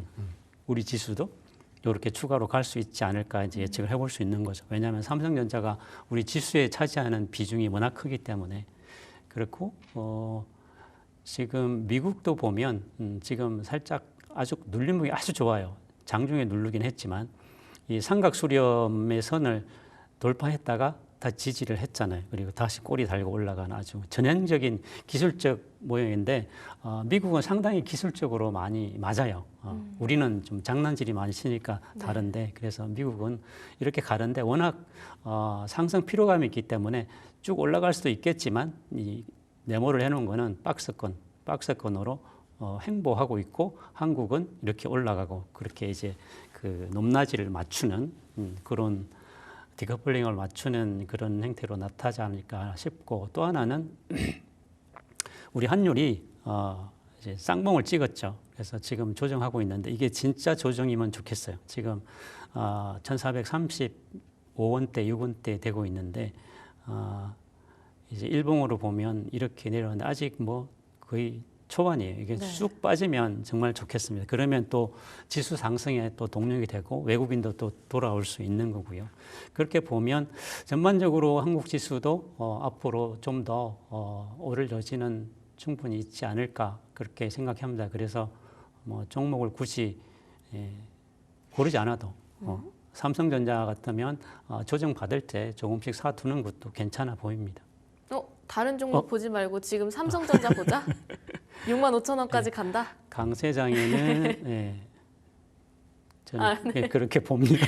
네. 종목 추천은 원래 안 하는데 그렇다는 얘기예요. 아무튼 삼성전자가 요즘 보여주는 행보가 확실히 이전과 남다르긴 한 것 같습니다. 그래도 아직 다음 주까지는 2월이거든요. 그렇죠. 뭐 지난주 금요일 날 2,600까지는 코스피가 올라와 있을 것 같다 이렇게 말씀 주셨는데 다음 주까지도 우리 증시가 계속 오름폭을 키울 수 있다 이렇게 보실까요? 조정 후에 추가로 가야만 그 공매도를 효율적으로 이용해 먹을 수 있고 또 대체 거래소에서도 그 HFT나 그런 기업들이 유동성을 만들 수가 있습니다. 바닥에 붙어 있으면 움직일 수가 없거든요. 공을 튀기려면 공간이 있어야 되기 때문에 그래서 올라갈 여지는 다분히 있고 그 올라가는 모습이 뭐 쭉 올라갈 수도 있고 이렇게 조정하다가 갈 수도 있고 아직 시간상으로는 좀 있기 때문에 그래서 너무 서두르지 마시고 급하게 올라가면 나중에 또 급하게 내려오는 그런 습성이 있어요. 그게 대깔꼬마니 습성이 있는데 그래서 늘 대비를 하시고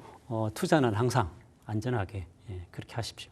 네, 모든 투자는 자기 책임이니까요. 확실히 나의 소견을 가지고 어느 정도의 추천만 받은 채 여러 가지로 고민이 필요한 그런 시기가 아닐까 싶습니다. 네, 지금까지 이원근 박사님과 함께했습니다. 박사님 좋은 말씀 감사합니다. 네, 고맙습니다.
오늘 시장을 뜨겁게 다루고 있는 이슈들 어떤 것들이 있을지 핫딜 통해서 하나하나씩 살펴보도록 하겠습니다. 오늘은 딜사이트 경제TV 현정인 기자와 함께합니다. 기자님 안녕하세요. 안녕하세요. 네, 화면 통해서 오늘 정말 많은 클릭률을 받고 있는 헤드라인 하나씩 확인해 보도록 하겠습니다.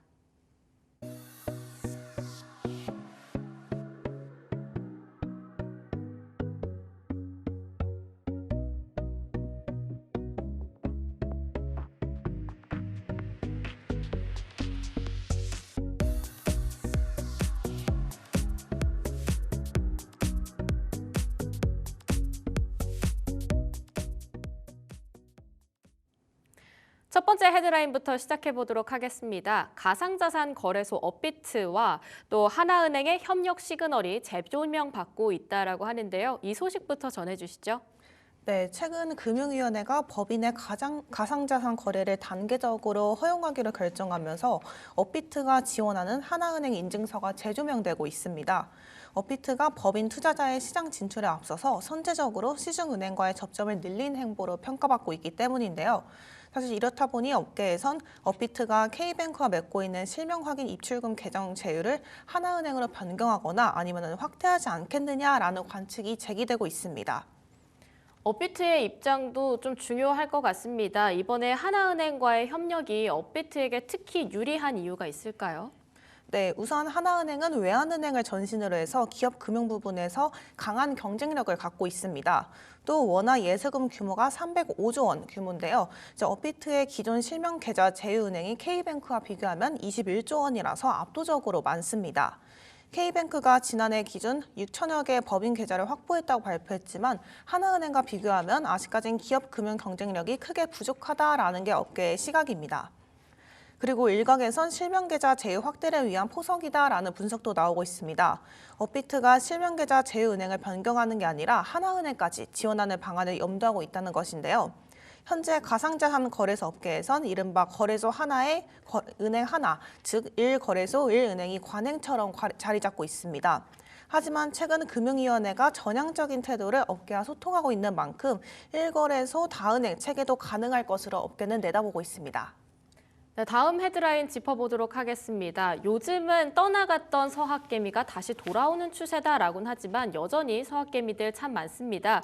그렇다 보니 증권사에서도 해외 주식 투자자들을 확보하기 위해서 정말 혈안을 두고 있다고 하는데요. 이 중에 메리츠증권이 수수료 제로 전략을 또 내세웠다고 합니다. 메리츠증권의 전략 앞으로 어떤 영향을 가져올 것 같은지 하나씩 짚어볼게요.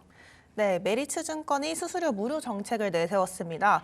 이는 해외 주식 투자자들의 관심을 끌면서 예탁자산 급증으로 이어지고 있습니다. 메리츠증권은 지난해 11월부터 이 조건을 내세웠는데요. 수수료 무료 정책 이후와 이전을 비교해보면 차이는 더 극명합니다. 지난해 말 기준 메리츠증권의 해외 주식 수수료 수익은 32억 1,089만 원입니다. 이는 증권사 전체 0.22%에 불과하는데요. 다만 지난해 11월 이벤트를 시작한 이후 계좌의 예탁 자산은 빠른 속도로 증가하기 시작했고요. 지난해 12월 2조 원을 달성하고 올해 1월은 3조 원을 달성한 데 이어서 최근엔 5조 원까지 돌파했습니다. 시장에선 단기간 내 5조 원을 돌파한 만큼 고객 유입이 지속될 것으로 예상했습니다. 특히 중소형 증권사들이 가격 경쟁력에서 밀려서 고객 이탈을 겪을 가능성도 높다고 예상했습니다. 오히려 영원 정책을 쓰고 나니 확실하게 늘어났다. 이런 게 중요 포인트가 될 것 같고요. 앞으로의 전망도 나쁘지 않은 것 같은데요. 특히 이렇게 대형 증권사보다 중소형 쪽으로의 영향이 조금 더 크다라는 이야기들이 나오고 있는데 그 이유는 뭔가요? 네, 대형 증권사들은 이미 강력한 모바일 트레이딩 시스템 MTS와 그리고 브랜드 파워를 갖고 있어서 고객 충성도가 높습니다. 키움증권만 봐도 MTS 등의 강점을 갖고 있죠. 하지만 현재 강점을 보이는 증권사보다 마켓시어 비중이 적은 중소형 증권사의 경우 상대적으로 경쟁력이 부족하다라는 평가를 받고 있습니다. 따라서 메리츠증권의 무료 수수료 정책은 이들의 고객층을 가져갈 수 있는 가능성이 높다는 거죠. 가뜩이나 중소형 증권사들 힘도 없고 경쟁력이 부족한데 이렇게 돼버린다고 하면 반발이 조금은 거셀 것 같은데요. 네, 맞습니다. 그래서 다른 중소형 증권사들도 여러 정책을 내놓고 있습니다. 먼저 하나투자증권은 미국 주식 거래 수수료 무료 이벤트를 시작했고요. 토스증권은 실전 투자 대회를 개최하면서 고객 유치를 강화하고 있습니다. 이러한 움직임은 결국 수수료 경쟁이 심화될 가능성도 보여주고요. 향후 추가적인 마케팅 경쟁도 이어질 것으로 예상됩니다. 네, 이어서 다음 헤드라인 넘어가 보도록 하겠습니다. 셀트리온 소식이 준비되어 있는데요. 삼성 바이오로직스와 셀트리온, 우리 국내 주식 상장되어 있는 주식 종목들 사이에서도 투톱을 달리고 있다고 합니다. 자, 올해 매출 상당히 기대된다고 하는데 그 배경 하나씩 짚어보겠습니다. 네, 셀트리온은 바이오시밀러의 허가 그리고 특허 침해 금지 가처분 기각을 바탕으로 올해도 역대 최대 실적이 예상됩니다. 우선 지난해도 역대 최대 실적을 달성한 것으로 예측되는데요. 주력 제품인 바이오시밀러의 몇몇 제품이 최근 허가를 획득했고요. 그리고 오리지널사의 특허 침해 가처분 신청도 기각되고 합의하는 등 호재가 계속 이어지고 있습니다. 네, 호재가 계속 꼬리에 꼬리를 물고 이어지면서 특히 지난해 역대 최대 실적이 기대가 된다라고 말씀을 주셨는데 그럼 혹시 지난해 실적 나온 게 있나요? 아직 지난해 실적은 발표되기 전이라서 이제 증권가의 컨센서스를 봐야 하는데요. 국내 주요 증권사는 셀트리온이 지난해 매출 3조 5,284억 원, 영업이익 5,406억 원을 기록했을 것으로 추정했습니다. 컨센서스에 부합하면 매출은 처음으로 3조 원을 돌파하지만 영업이익은 2023년 6,515억 원에서 약 10% 가까이 쪼그라드는데요. 시밀러 판매는 호조세를 보이긴 했는데 진펜트라의 판매 관리비 그리고 매출 원가 상승으로 고정비 부담이 확대됐을 거라는 게 시장의 전망입니다. 네, 매출도 3조 원 돌파, 영업이익도 5천억 원 이상으로 예상된다라고 말씀 주셨는데 올해도 사실 지난해와 같은 긍정적인 기조 끌고 갈 수 있을 거다 이렇게 전망이 된다고 말씀 주셨습니다. 올해는 어떻게 예상되고 있나요? 네, 올해는 매출 4조 6,730억 원과 영업이익 1조 6,277억 원을 기록할 것으로 추정되고 있습니다. 4조 원 돌파라는 외형 성장과 영업이익 1조 원 이상, 외형과 내실을 모두 잡은 건데요. 증권가에서 이러한 전망을 하고 있는 이유는 이제 일부 시밀러가 해외에서 허가 승인을 받았고 신규 판매를 앞두고 있기 때문입니다. 셀트리온은 현재 국내 기준에서 이제 자가 면역 질환 그리고 항암제, 알레르기 질환과 안질환, 골질환 등의 총 11종의 바이오 시밀러를 보유하고 있습니다. 국내와 동일하게 글로벌에서도 총 11종의 시밀러를 출시하겠다라는 계획을 세웠고요. 네, 국내 안에서 어떤 일들이 있는지 짚어주셨는데 특히 글로벌 쪽에서도 유럽 쪽에 그렇게 좀 잘 나가고 있다라는 얘기를 들었습니다. 두드러진 성과가 나오고 있다고요? 네, 맞습니다. 여러 지역 가운데 최근 유럽에서 좀 성과가 잘 나오고 있습니다. 바로 이번 달이죠. 유럽연합집행위원회로부터 스토보클로, 오센벨트, 아이덴젤트의 제품 허가를 획득해서 출시를 준비하고 있고요. 또 지난 1월에는 유럽 5개국의 스테키마 출시도 완료됐습니다. 따라서 올해는 유럽 매출 확대를 노릴 것이다라는 게 시장의 예측입니다. 네, 무엇보다 기존의 셀트리온 특허 관련해서 소송이 좀 걸림돌 역할이 되었었는데 이 특허 리스크가 이번에 또 해소됐다고요? 네, 맞습니다. 셀트리온이 보유하고 있는 아이덴젤트의 오리지널사 바이엘이죠. 이 회사는 아일리아의 특허 침해 가처분 신청을 제기한 바 있는데 최근 국내는 기각됐습니다. 미국 소송은 아직 진행 중인데 국내 기각으로 인해서 셀트리온의 한국 매출에 물꼬가 틀 확률이 높아졌습니다. 여기서 국내 경쟁사인 삼성바이오에피스를 상대로 한 가처분 신청은 인용됐다라는 점이 핵심인데요. 앞서 바이엘은 셀트리온과 삼성바이오에피스 두 곳을 대상으로 가처분 신청을 제기했습니다. 다만 삼성바이오에피스의 경우 가처분이 인용되면서 아필리브 국내 판매에 제동이 걸렸습니다. 이미 시장에 유통 중인 물량은 처방이 가능하지만 추가 판매 활동은 어렵게 됐습니다. 물론 삼성바이오에피스도 가만히 있진 않을 예정입니다. 하지만 결과가 나올 때까지는 시간이 좀 걸리고요. 셀트리온은 그동안 판매가 가능하기 때문에 삼성바이오에피스의 자리를 빼앗을 수 있는 가능성이 충분해졌습니다. 네, 특허 리스크가 확실히 축소된 이런 상황에서 특히 기존의 시장에서 셀트리온이 내세웠던 저가 정책이 다시 한번 시너지를 낼 수 있을 거다 이런 전망도 함께 나오고 있는 것 같습니다. 네, 맞습니다. 바이오시밀러의 경우 약가를 산정할 때 먼저 급여를 받은 양의 최저가와 동일한 가격으로 산정됩니다. 그런데 셀트리온은 여기서 약가를 더 자진해서 낮췄습니다. 스테키마와 옴리클로, 아이덴젤트 등이 좀 예시가 되겠는데요. 그리고 최근 또 스토버클로 오센벨트의 오리지널사인 암젠과 합의하면서 미국 특허 소송도 종결됐고요. 결국 올해 스토버클로와 오센벨트의 미국 출시를 목표로 하고 있어서 전년보다 좋은 성과를 낼 것으로 시장 측은 예측했습니다. 네, 이어서 KT 계열사 소식 전해드리도록 하겠습니다. KT 스카이라이프의 최영범 대표가 연임 가능성이 또 주목되고 있다고 하는데요. 이 소식도 하나씩 살펴보겠습니다. 네, 최영범 대표는 침체된 유료 방송 시장에서 지속 가능한 성장 모델 구축이라는 중책을 맡고 있기 때문에 이제 연임 가능성이 높게 점쳐지고 있습니다. 그는 오늘 3월 취임 1주년을 맞는데요. 지난해 콘텐츠 투자 축소, 그리고 인력 구조 조정, AI 신사업 발굴, 경영 효율화를 통해서 비용 감축 등의 성과를 내면서 연임 가능성을 높였습니다. 하지만 일각에선 부진한 실적 그리고 정치적 배경은 연임을 가로막는 변수가 될 전망이라고 바라봤는데요. 하지만 KT그룹은 계열사 대표들의 리더십을 운영하면서 경영 안정화를 추구하는 경향을 보이는 게 특징입니다. 따라서 연임 가능성이 높을 것으로 예상되고 있습니다. 네, 무엇보다 경영 효율화를 통해서 비용 감축 효과를 톡톡히 했다. 이 부분이 다시 한번 주목되고 있는 것 같습니다. KT 스카이라이프의 비용 효율화를 위해서 이번에 내렸던 조치는 어떤 것들이 있었나요?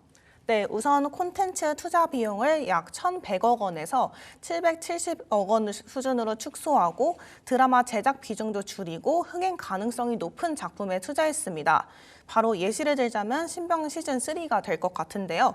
오리지널 드라마 제작 단가 상승 그리고 과거 대규모 투자로 인해서 상각비 부담을 완화하기 위해 내린 조치로 분석됩니다. 하지만 이렇게 투자를 축소했음에도 불구하고 E&A 채널이 지난해 4분기 기준 시청률 11위를 기록했다는 건 괄목할 만한 성과 중 하나로 여겨지고 있습니다. 또 본사와 자회사, HCN 직원들을 대상으로 희망퇴직을 진행하면서 인건비 절감도 진행했습니다. 사실 모회사 KT는 4,500명에 달하는 대규모 인력 조정에 나서면서 논란이 발생한 적이 있었죠. KT라이프는 본사와 달리 합리적인 선에서 자발적 퇴직을 유도했다라는 평을 받고 있습니다.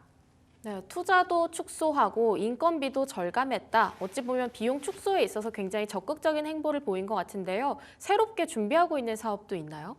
네, 최 대표는 지난해 7월 AI 중계 솔루션 기업 호각에 약 68억 원을 투자해서 AI 스포츠 중계 사업에 진출했습니다. 이는 유료방송 시장 성장 정책 속에서 새로운 수익원을 발굴하고 AI CT 기업으로 체질을 개선하기 위한 전략입니다.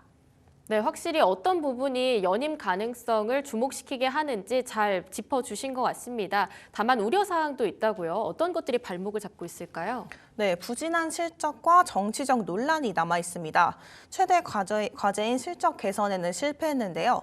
KT 스카이라이프는 지난해 자회사 스카이TV의 대규모 콘텐츠 투자에 따른 무형자산, 상각비 반영 등으로 영업 적자를 기록했습니다. 매출은 3년 연속 1조 원을 돌파했는데 2023년 대비 소폭 감소했고요. 다만 유료방송 시장 침체, 이러한 외부 요인들은 개별 경영자의 역량만으로 좀 해결하기 어려운 문제입니다. 따라서 최 대표에게 모든 책임을 전가하긴 좀 어렵다라는 시각도 존재합니다. 결국 핵심은 정치적 배경으로 해석되는데요. 최 대표는 윤석열 정부 초대 홍보 수석 출신입니다. 따라서 대표 당시 낙하산 논란도 휩싸였죠. 지금도 낙하산 의혹이 꺼지지 않은 상태입니다. 게다가 윤 대통령의 탄핵 심판 전국과 맞물리게 되면서 정치적 논란이 또다시 수면 위로 떠오를 수 있다는 게 문제입니다. 다만 KT 스카이라이프 측은 이와 관련해 구체적인 언급은 피했습니다. 네, 다음 소식 전해드리도록 하겠습니다. 딥시크 여파 이후로 AI 소프트웨어, 이 AI 쪽에 굉장히 시장은 주목을 하고 있습니다. 다음 헤드라인은 네이버와 소버린 AI와 관련한 이야기 준비되어 있는데요. 네이버가 소버린 AI 개발에 특히 속도를 내고 있다. 이 소식도 한번 전해주시죠. 네, 딥시크 쇼크로 AI 주권 확보에 대한 필요성이 커지면서 소버린 AI 개발에 속도를 내고 있습니다.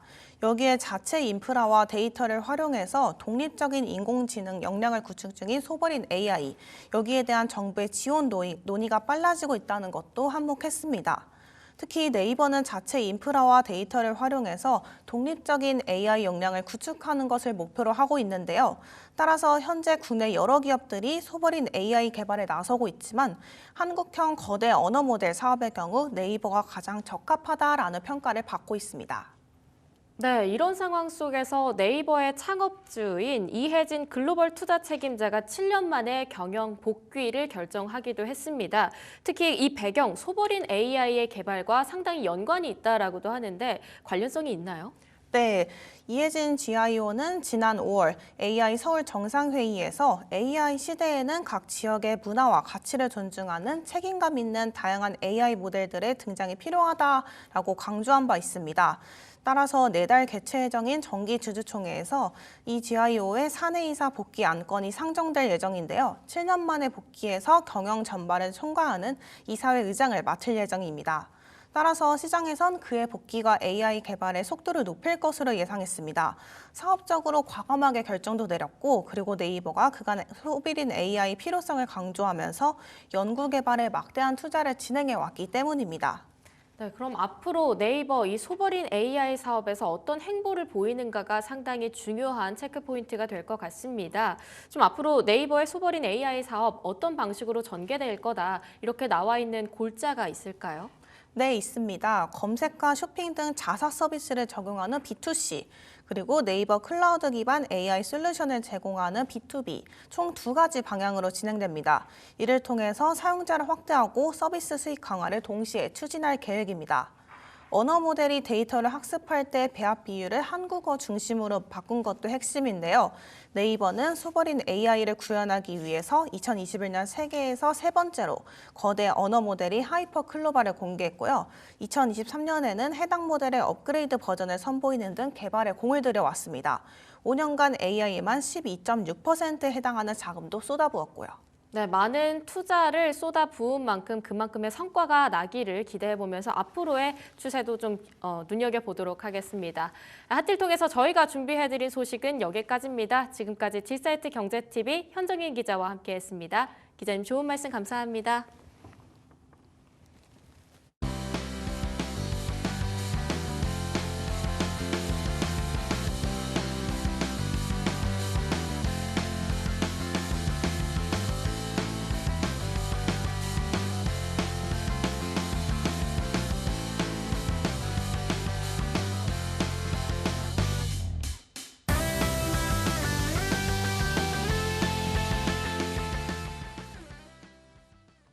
네, 간단한 시장 상황 한번 살펴보도록 하겠습니다. 어제 양시장 모두 낙폭이 참 깊었는데요. 오늘 코스피 어느 정도 말아 올리는 흐름들이 나타나고 있습니다. 장중 보합권대에서 잠깐 빨간불을 켜기도 했었는데요. 현재 보합권대 지나가고 있고요. 2647포인트대 나타나고 있습니다.